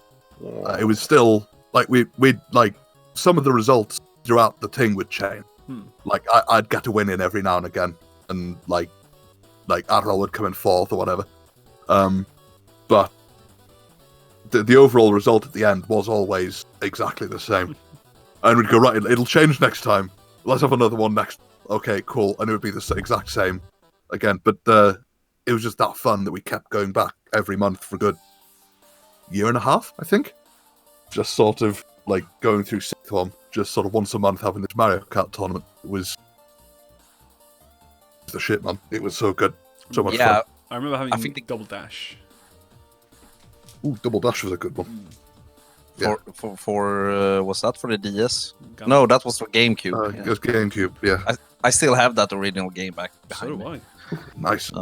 Anyway, for the Wii, I probably spent the most time with Smash Brothers because that was the best. That was when I started liking that series really much because they really nailed that version of the game. I still have my copy when it first came out. Yeah. So I spent a lot of time playing that, and then after that came Mario Kart, and we almost said all the games that were worth playing on the Wii. Not a popular opinion, but fight me.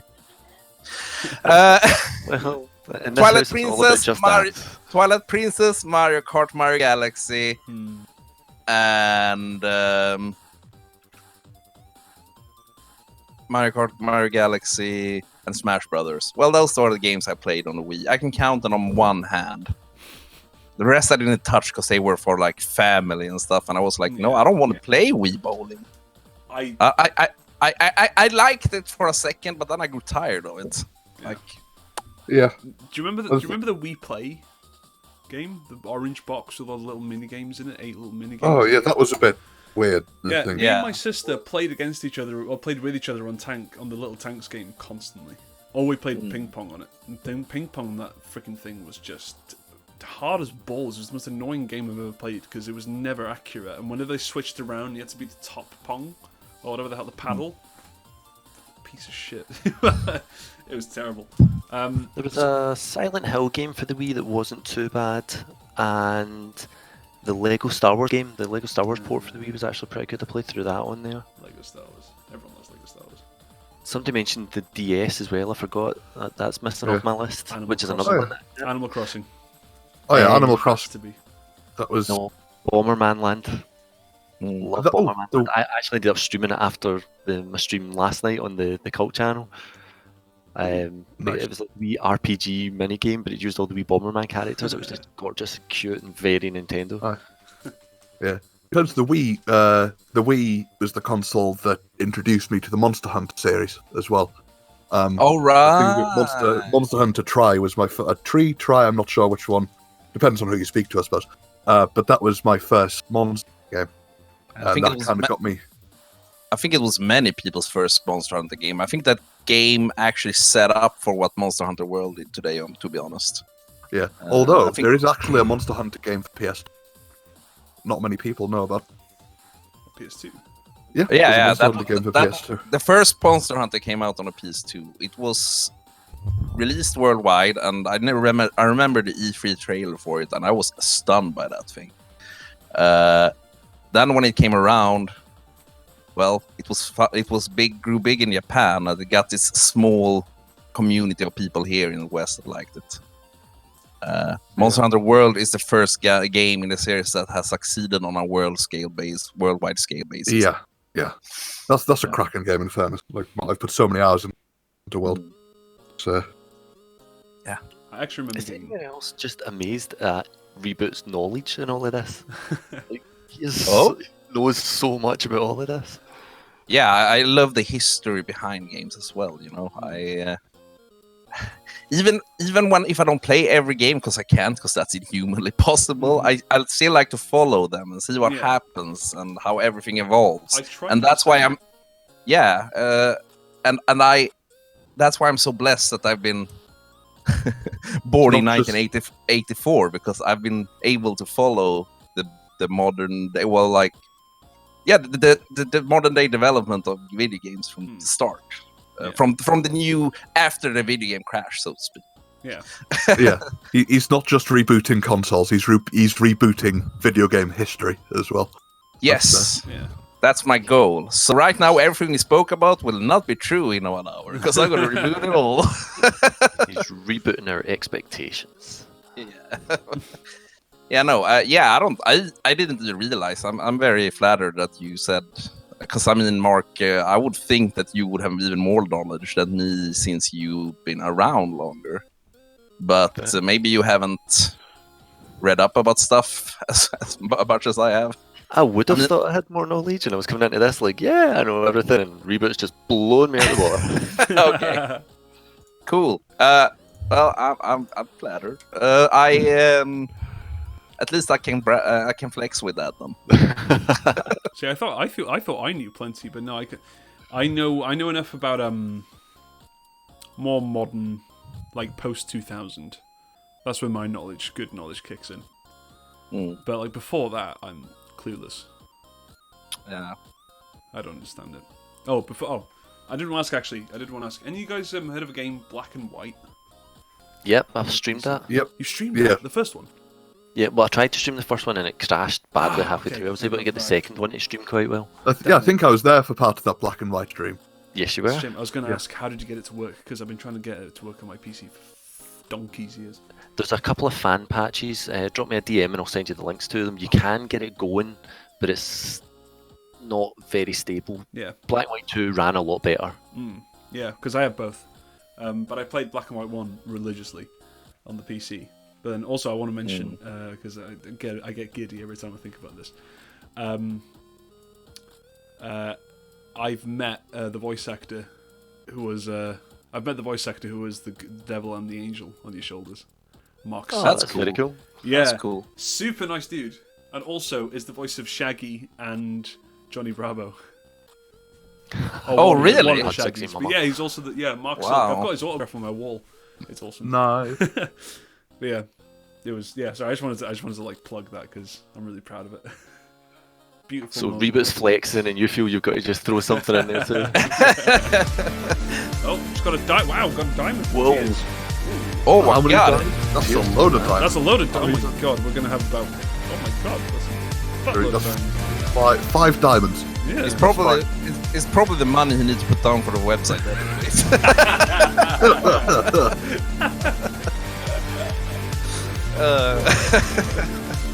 I wanted to talk about something earlier. Before I get into this, remember everybody. Okay, once the notifications. There we go. The notifications are open now. Yeah. I wanted to get into this earlier, but just before I get into this, remember everybody in the chat, anything that you guys want to point out, any comments that you want to make relating to what we're talking about, any questions that you have for us on the panel, go ahead and drop them if you want. No harm in it. The website is expensive.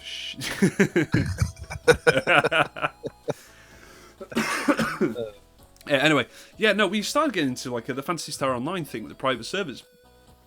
Dead MMOs. Now that to me that fascinates me because they're like almost whole worlds that have just been abandoned.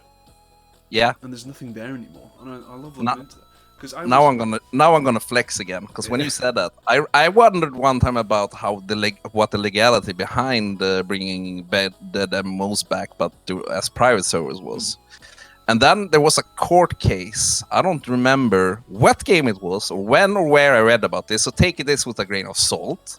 But I remember reading that there was one server that were sued because even when the game was dead, they still wanted to keep, the copyright and everything. But then the gamers started complaining, wait, you sold us a game and we can't play it anymore. Yeah. Isn't it in our power to make sure that we can play it? So they sued back. Yeah. And there was a huge battle. And actually the gamers won in court. It's actually fully legal to make a completely dead game alive again by making your own server. That's why Sega, for example, even if they wanted, I don't think they care, but even if they wanted, they can't stop people from having the private server up on for the first Phantasy Star Online game because they don't enable the players to play it anyway. So that's actually a legal thing to do if the game is completely dead. Now, if you speak World of Warcraft, that's a different. That's a whole different. Yeah. Whole different beast. Because Blizzard did sue somebody over it. I remember that. Well, before I completely quit World of Warcraft, I did temporarily go on private servers that gave you like extra XP and stuff like that. But what else? I want to. Yeah, I remember this. It's not really retro whatsoever, but I do remember. I think it was like released in 2012. Defiance, the one that was released with a TV show. Do you guys remember that one? Vaguely. Yeah, vaguely. Kind of vaguely, yeah. Yeah. Okay. No, because I remember actually enjoying the MMO itself. Was that the one where events that happened in the show would affect the game and vice versa? Yeah, pretty much. Yeah. I don't know. I kind of don't know why it died, to be honest. Because as a game, as an MMO, it was actually really fun, and you didn't have to pay extra. You didn't have to pay a subscription. You didn't have to pay extra to get like. I remember reading a review about that game that was like, yeah, this game is much better than the crap show. It was better than the show. The game was better than the show. That is I think that's the problem. The show, I think, kind of torpedoed the game. It gave it a bad name. Yeah. Oh, shit. Yeah, that did. Yeah, that unfortunately that did happen. Was that the PS3 era game?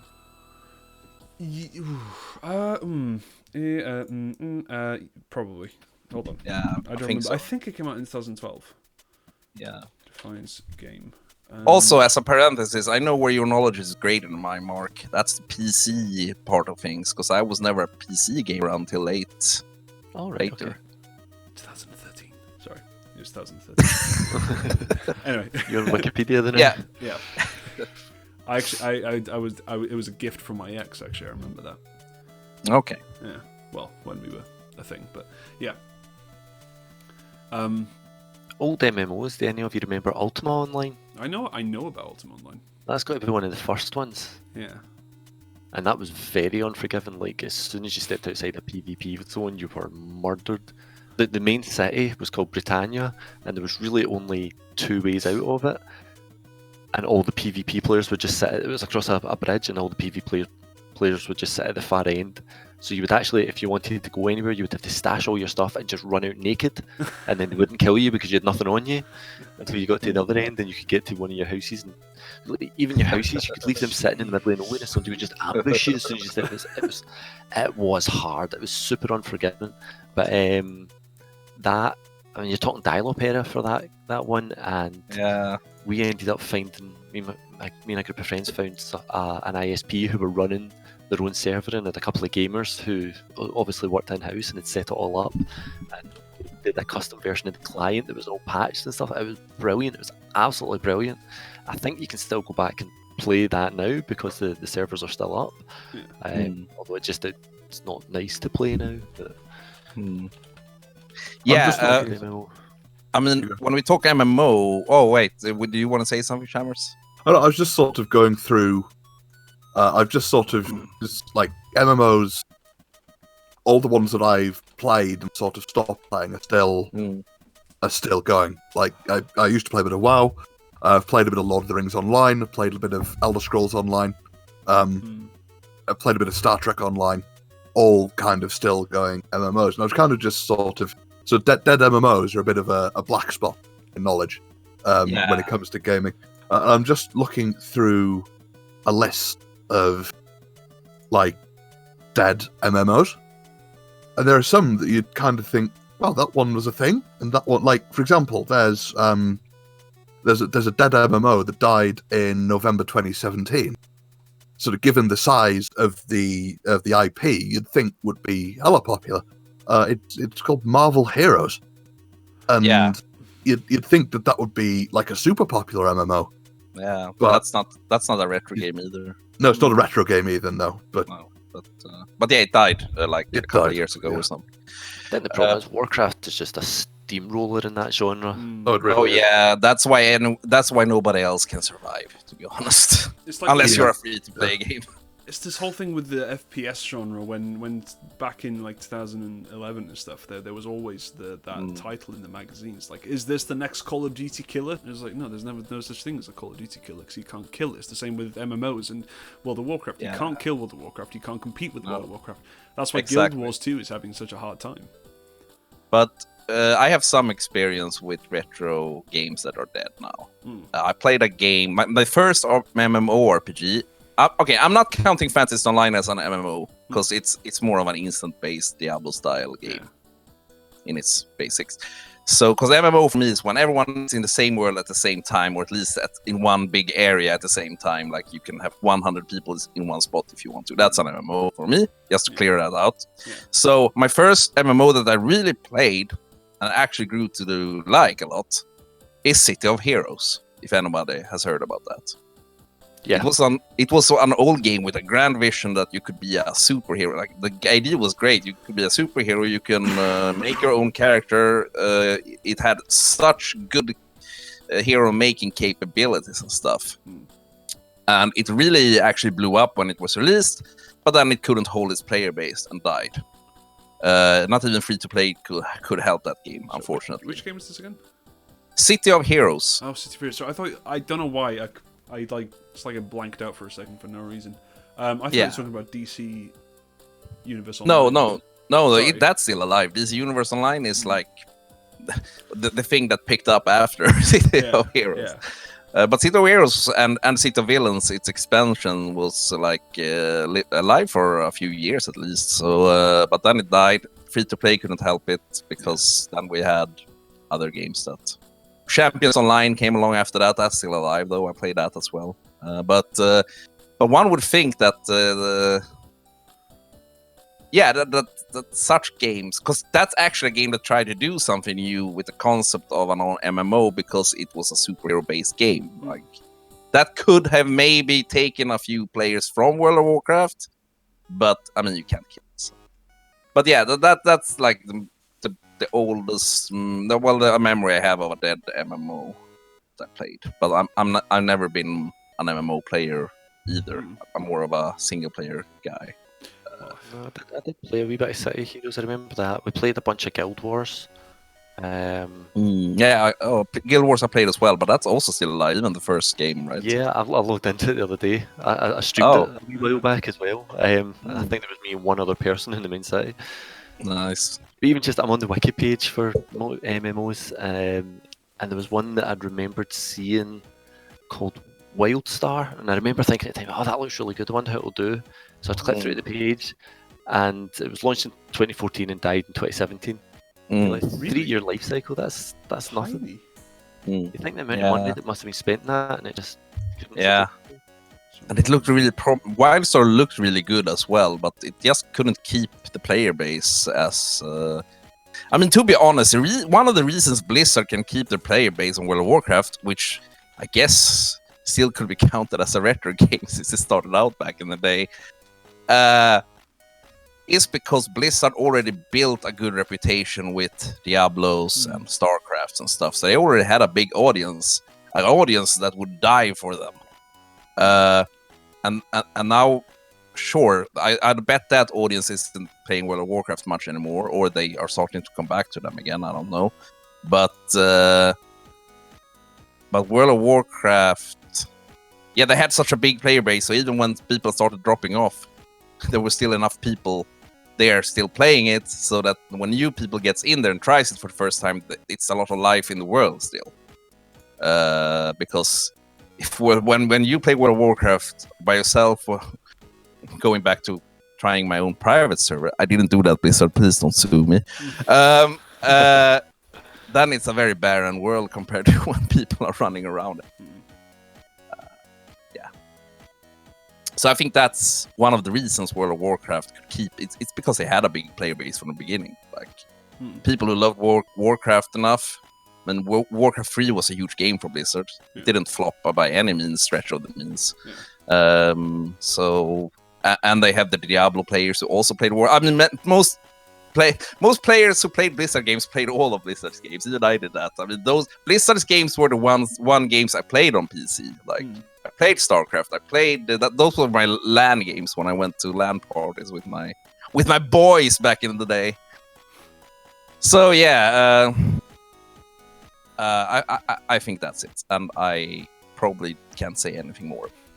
Part of it's probably to do with your investment in the game as well. Like, if you spend thousands of hours building out a character, then you don't want anything to happen to that. So World of Warcraft's kind of the known quantity. You're safe. Your character's going to be safe on World of Warcraft. Whereas if you find this great new MMO that you want to try and you put all of these characters into it and then it shuts down, you're just going to feel shit about it. It's going to be such a disappointment. Yeah. Yeah. Sorry, you mentioned Ultima earlier. Do you know what that made me think of? What? Freaking Richard Garriott, Lord British himself. Yep. Sorry, you just made me think of him, and I just remember the weird adventure that was Tabula Rasa. What the hell was going on there? I just remembered that. You'd have to ask him. I would have to. I'd love it. How amazing would it be if we got Richard Garriott on this panel? I would.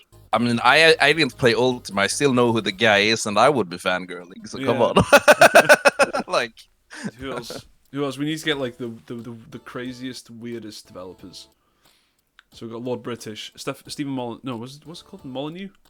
Yeah, Peter Molyneux. Peter Molyneux. The guy who never delivers on his promises. Yes, him. Who else we got? Hideo Kojima would be too flaky, I think.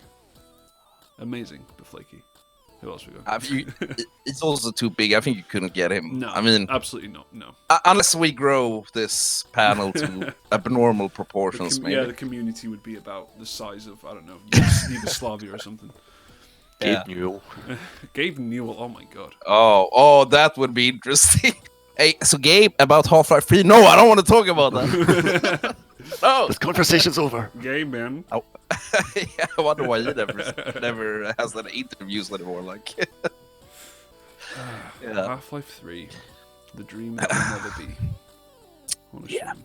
Apparently, one of the writers, there's a blog that you can find where he kind of describes what the story for Half-Life 3 was going to be, but he's had to change all the names and all the references to get away with posting it. I'm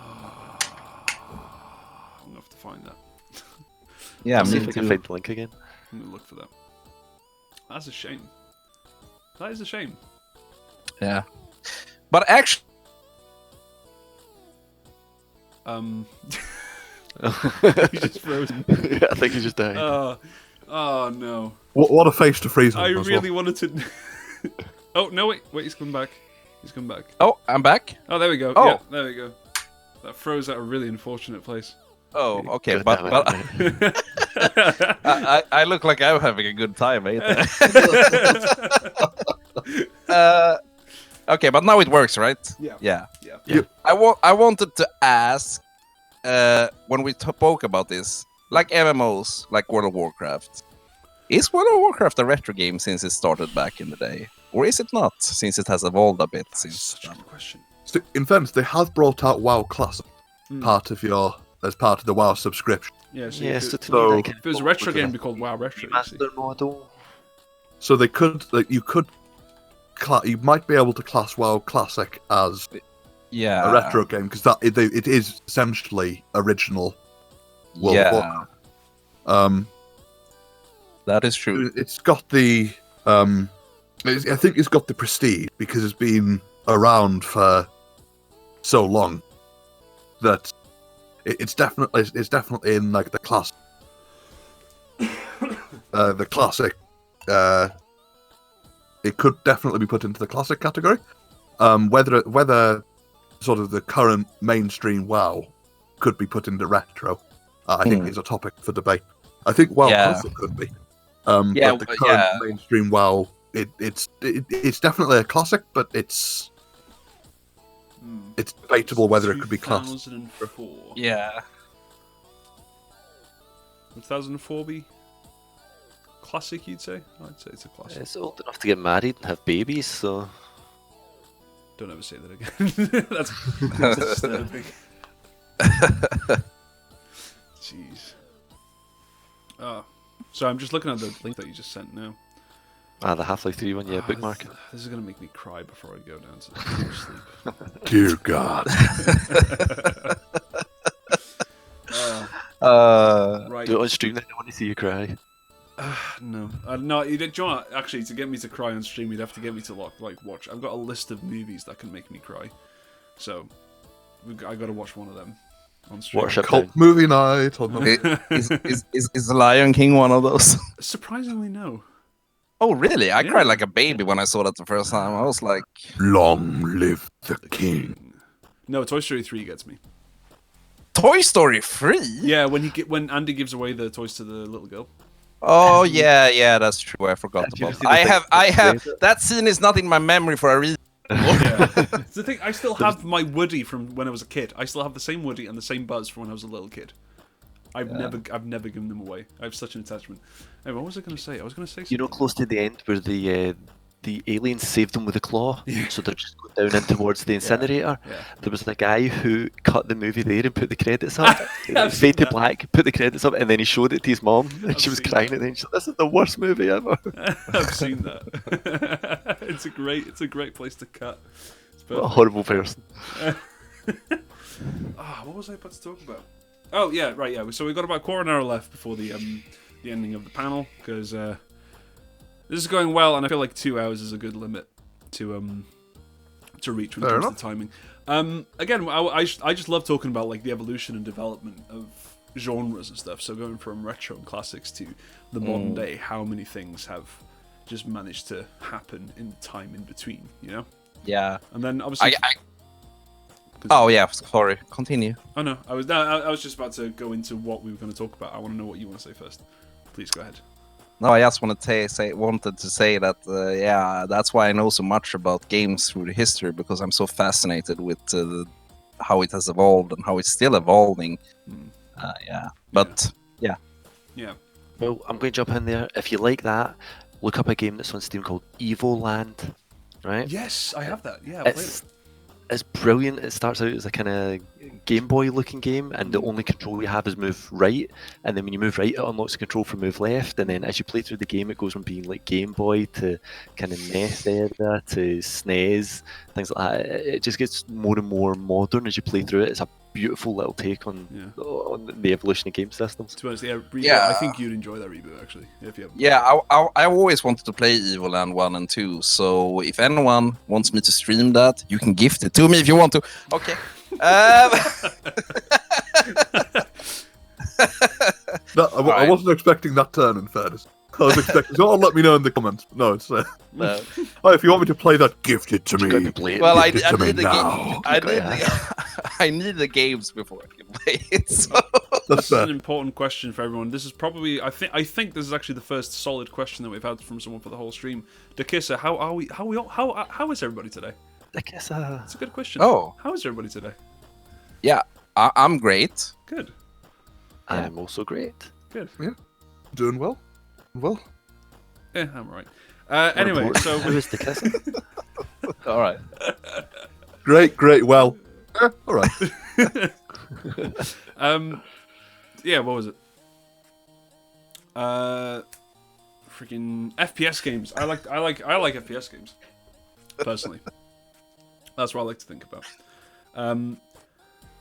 I find from Doom to like, I don't know, what came out last year? I don't remember what came out Modern last year. Warfare? The new Modern Warfare. Comparing them, or if you look at Marathon to what Halo has become, like the original Marathon by Bungie. Oh, on the Mac? Yeah, that's it. To what Halo is now. Do you know what I mean? It's just crazy to think about. But then it's strange how it went from the different technologies and things as well. And that's what I find mostly fascinating, is how they rendered it as well.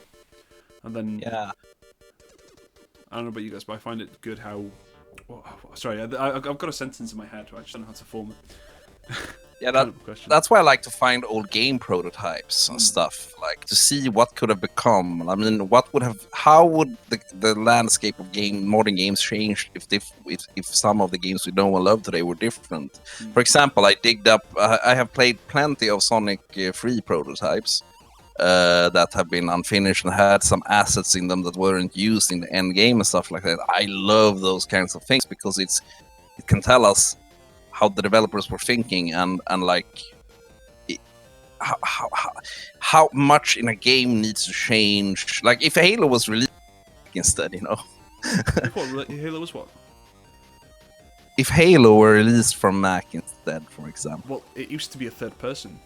It was. Yeah, exactly. If it was released as a third-person shooter for a completely different system, how would that have changed today's games? Like, it would have been an insane difference. 'Cause I'm sure games would have, considering the popularity of Halo, it probably would have. Games would have probably been primarily on Mac for quite a while. It should have Yeah, affected the market quite Yeah, drastically. definitely. We would have had that Mac console that's been rumored about all Yeah. years instead. And but I think Microsoft's it must have been Microsoft must have been like, nope, we're gonna have that too. Like, stole it from them or something. It's I don't probably know. the best idea Microsoft ever had. 'Cause Yeah, that probably. that was a cash cow. A massive cash cow. MarkBetaOne, check my email. Okay. Don't tell me you. Oh my god, Evil Land 1 and Steam, you asshole! Now I have to stream. Now I have to stream that tomorrow on the cold stream to follow up on this stream. Woo! Oh my! I love the words "you arsehole" made Mark. smirk. I love you, Mark. You sexy beast. She's got a diamond from Vincent. Wonderful. Thanks, Vincent. Thank you very much. The cult thanks you. Thank you, Vincent. you actually got me the 2 games. Thanks, Mark. I appreciate that. You're very Yeah, welcome. fun though. I'm glad. I hope you enjoy them as well. I hope that too. Yeah, Yeah, they look fun. They look fun. they're recommended. I feel like you especially. I feel like you'd really enjoy it. You especially. Yeah. Streaming. I have a cold stream tomorrow. I'm gonna stream the first Evil Land. Oh, lovely. Yeah, there we go. Yeah. Yeah. Remember what time? 6 my time. So 4 Fine. Yeah. 5 for UK, right? no clue. I think Yeah. it is. Yeah, I think it I'm- would be about 5 p.m. Yeah, I'm plus 1 hour Central European time. Yeah, exactly. Yeah. No, yeah. So Right. Yeah. Right. Well, I think we've got 10 minutes or 9 minutes left, rather. Anybody who's in chat who's interested, any questions, anything to say, now would be the time to do it. Because I want to. Last one we did with it was Tiers, Lawton, and Odd and Joe. We had quite a good couple of questions. So this time I want to see what people have to say this time. If noise will. Oh, for your stream. oh yeah, Noise will be. it's the delay. It's quite big. It seems. Right? Yeah, it's. Do you know what? I don't know why, but there's always a big delay on my bloody streams. Don't know what it is. Welsh internet. Maybe. Look, I've got fiber optic. You had mentioned something to me about Super Mario Strikers, didn't you? Yes, I did. Love that game. I used to play it all the time. Was that the Was that Wii version? fantastic The game? GameCube. Yeah, it was great.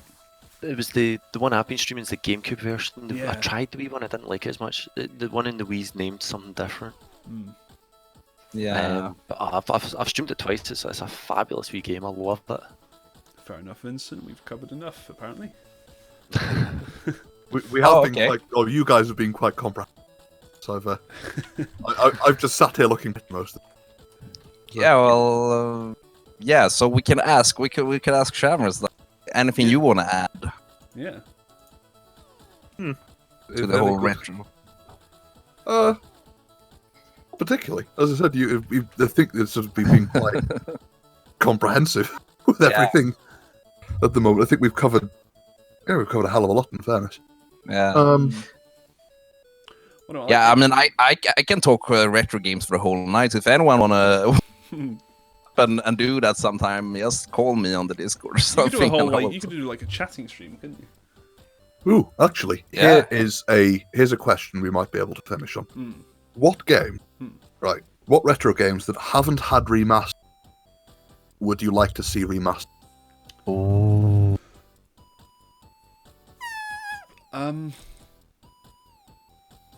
So, well, Final Fantasy VII happened. It actually happened, so I can't say that anymore. So, when they announced that on E3, I was like, "Ooh, A proper Silent Hill. Uh, A really good, high quality remake of the first Silent Hill. that would be awesome!" Because that game needs a remake.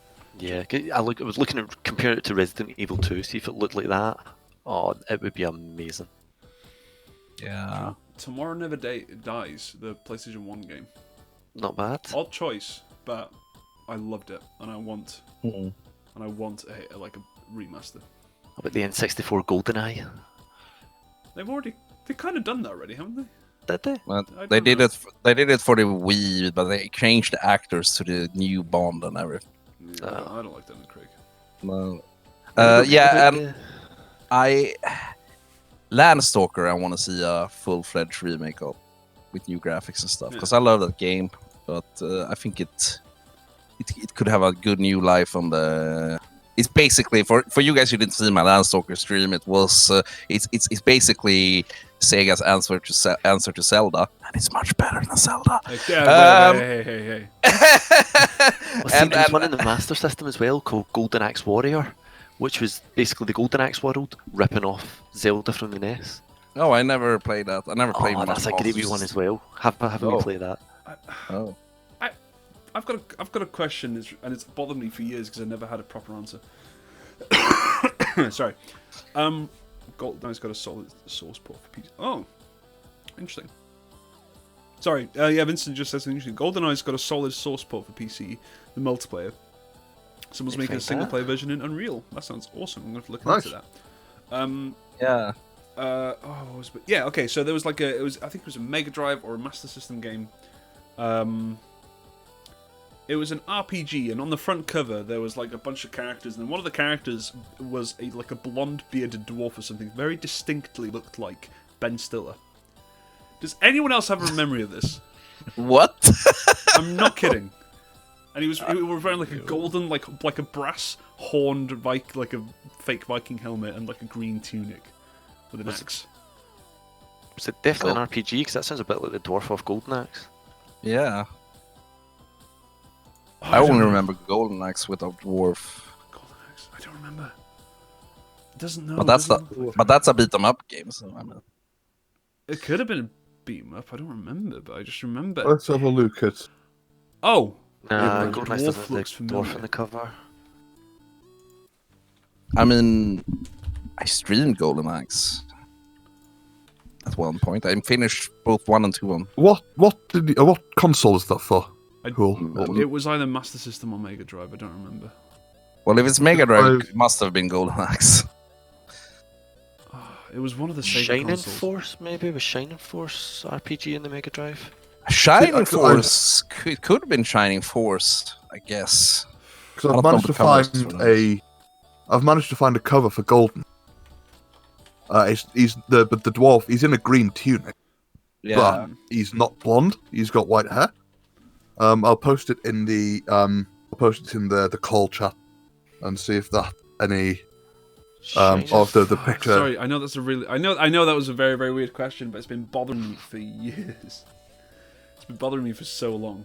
He is in a green tunic. So I'm Shining not sure. Force has got a guy in a green tunic, but it doesn't look like a dwarf. It does seem to have a ponytail or a mullet at least. He's fighting It skeleton. was like his face was like right close up to the cover. And yeah, Vincent, the Dungeons and Dragons arcade game didn't get a port until like I think it was a PS3 game. It got a port for the PS3 or something. There was a couple of D&D games for the Mega Drive. Although I think at the time it would have been AD&D, it would have been the Digital advanced D&D one. game just made me think. Do you guys know like Neverwinter Nights? You guys heard of that? Yes. Yeah, I played Neverwinter Nights. Was that like a digital Dungeons and Dragons type thing? Yeah. Yeah. I played Baldur's Gate as well. That's also Baldur's Gate 3 classic. is coming out, by the way. Planescape. Yeah. Anyway. Yeah. Yeah, those are great games with the rule sets of the pen and paper thing or board game thing or whatever you want to call it. Possibly a Diablo port. I don't think so. I think Diablo was ported for the PlayStation 1, by the way. Yeah. Oh. Diablo 1 was. So Diablo 2 was never ported, but then Diablo 3 got ported to console. Blizzard has always liked consoles because that's how they started their journey. They started making console games. Yeah. It was a 3.5. Yeah, 3.5 Dungeons and Dragons game, yeah. Fair enough. Now we're in something I know.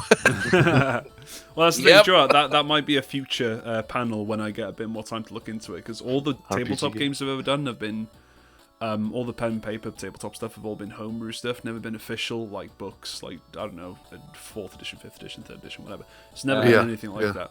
Never done that before. If I wasn't going off to Hong Kong, I would. I've got a couple of really good 5th edition D&D, like officially released. I've been like desperate to give Curse of Strahd another run. Yeah. Because I got about a third of the way through that with another group, and then I had to drop out for work reasons. Yeah, I've been meaning to give that a go because Curse of Strahd is so good. It's brutal and solid, but it's such a good. I mean, I'm sure Vincent will back me up on that in the chat, but it's such a good. It's such a well written adventure. It's probably one of the most well received D&D 5th. But anyway. That's a story for another day. That it's D&D, not retro gaming. Yeah. So yeah. That'll be a future panel. I think that'll definitely be a future panel. I'd love to talk about D&D stuff. D&D stuff, absolutely tabletop stuff in general. Yeah. Plus, just before we, I think this is a good time. It is 9 p.m. now. I think we don't talk about 4th. I'll have to ask you why. Anyway, all right. So it's 9 p.m. now. I think we have. I don't think, considering the vast array of retro games that there are, and older games, classic, retro, whatever. I don't think we'll ever be able to cover everything in a 2-hour stream. But, gentlemen, it was a wonderful 2 hours. Thank you for. It was. Thank you for. Right, Ravenloft. That's one I've played. Sorry. Anyway. Ravenloft is good. That kind of horror set. Yeah. That's a fun one, actually. This stream is never going to end. No one's going to let us end. Oh, God. Just a constant stream of almost finishing, but not quite finishing. That's what happens when you get into nostalgia stuff. Yeah. All right. Anyway, as I was saying, you three gentlemen, there we go. Wonderful to have you. And it's been great to have such a vast array of knowledge from everyone, or from all different all different areas of the old-fashioned way of gaming, which mainly means no internet connection. But right, so thank you very much for coming. Next, the community panel is I actually don't know what it is yet because we're about a month away, so that's okay. But I'll be updating everybody soon. But MarkBetaOne, CompleteReboot, Shammers, thank you very much. Thanks for having us. Thank you for having us. Yeah, Thanks for having us. It was fun. Lots of fun. Yeah. Very fun. Absolute pleasure. So thank you everybody else. At the moment, who's streaming is we have random. If anybody wants to go see other people, we can't host anybody yet. We got Random Armies on, Ladin's on, Carmen's Prime's got a community event with Scribble.io, Yuri Labs, and Matin Lave. Am I saying that right? I do not know. I don't know either. Anyway, again, thank you for watching. Good night, everybody. Good night. Good night.